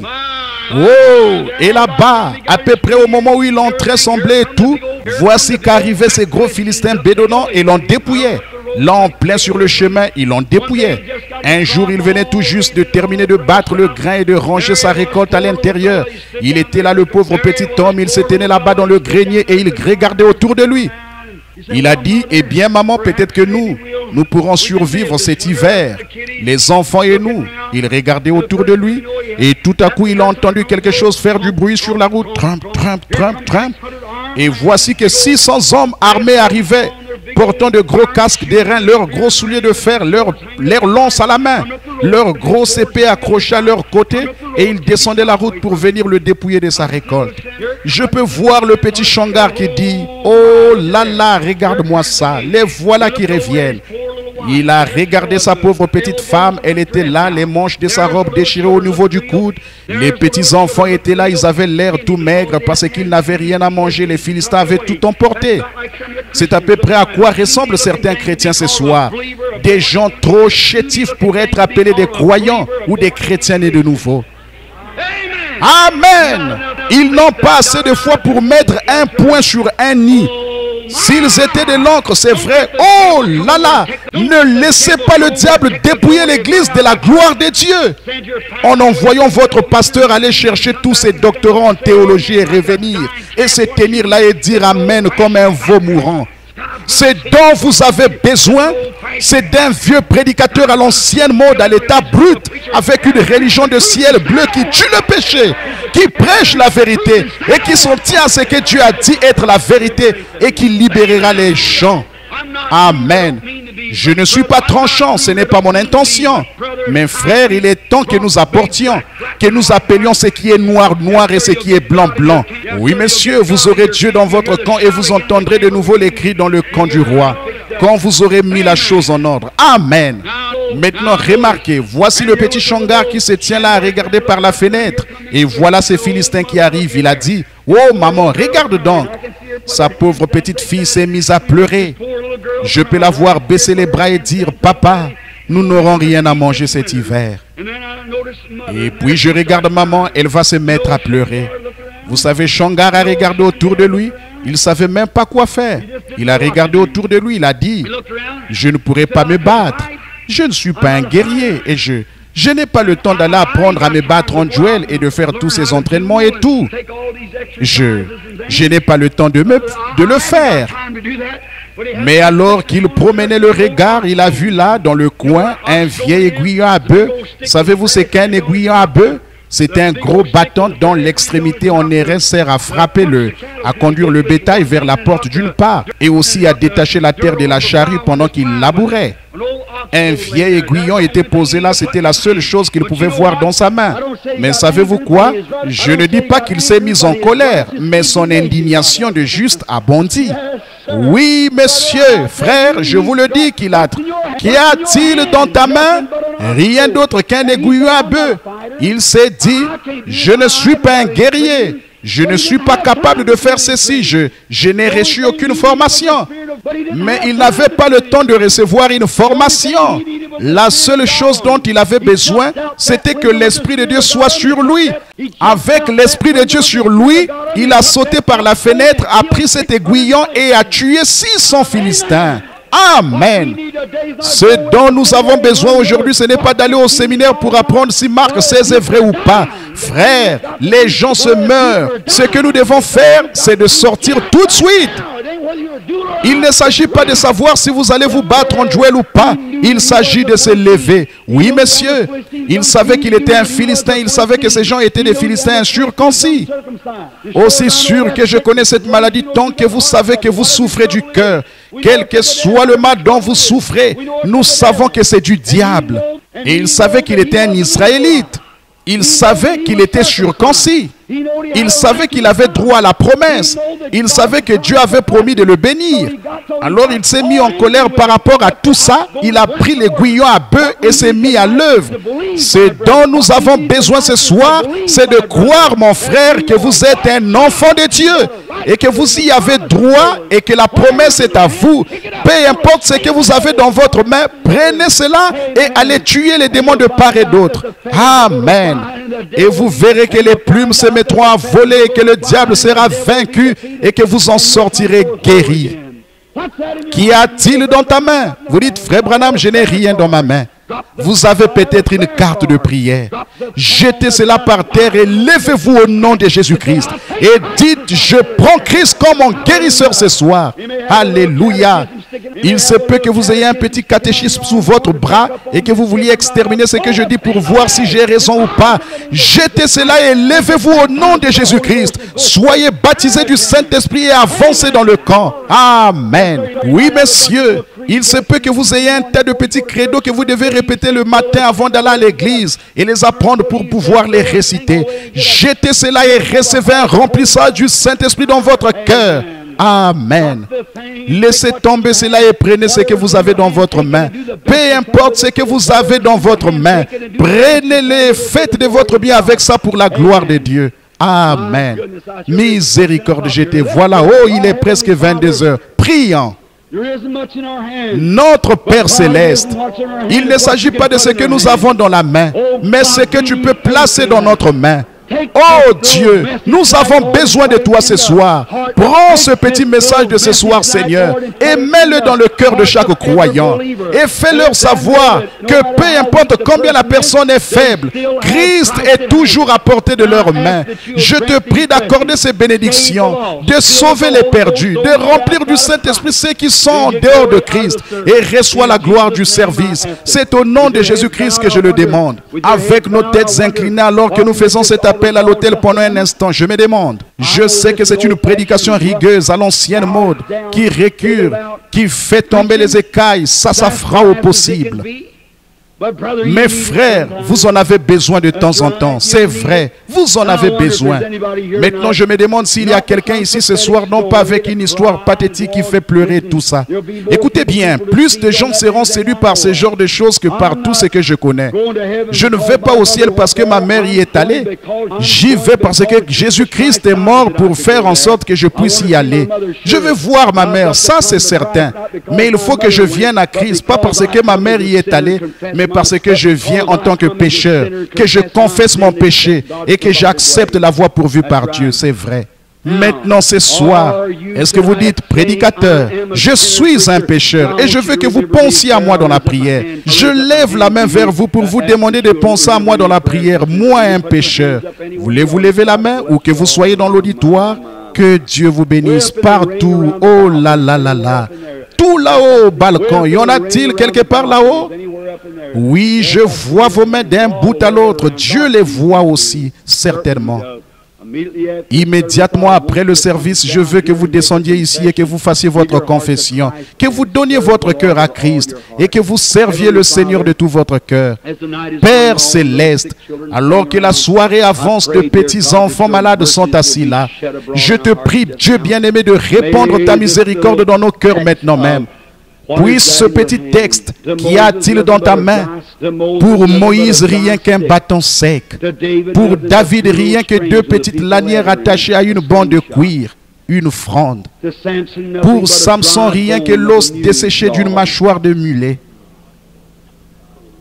Oh Dieu, Shamgar parle, rien qu'un aiguillon à bœuf dans sa main, un bâton doté d'un petit morceau d'airain à son extrémité.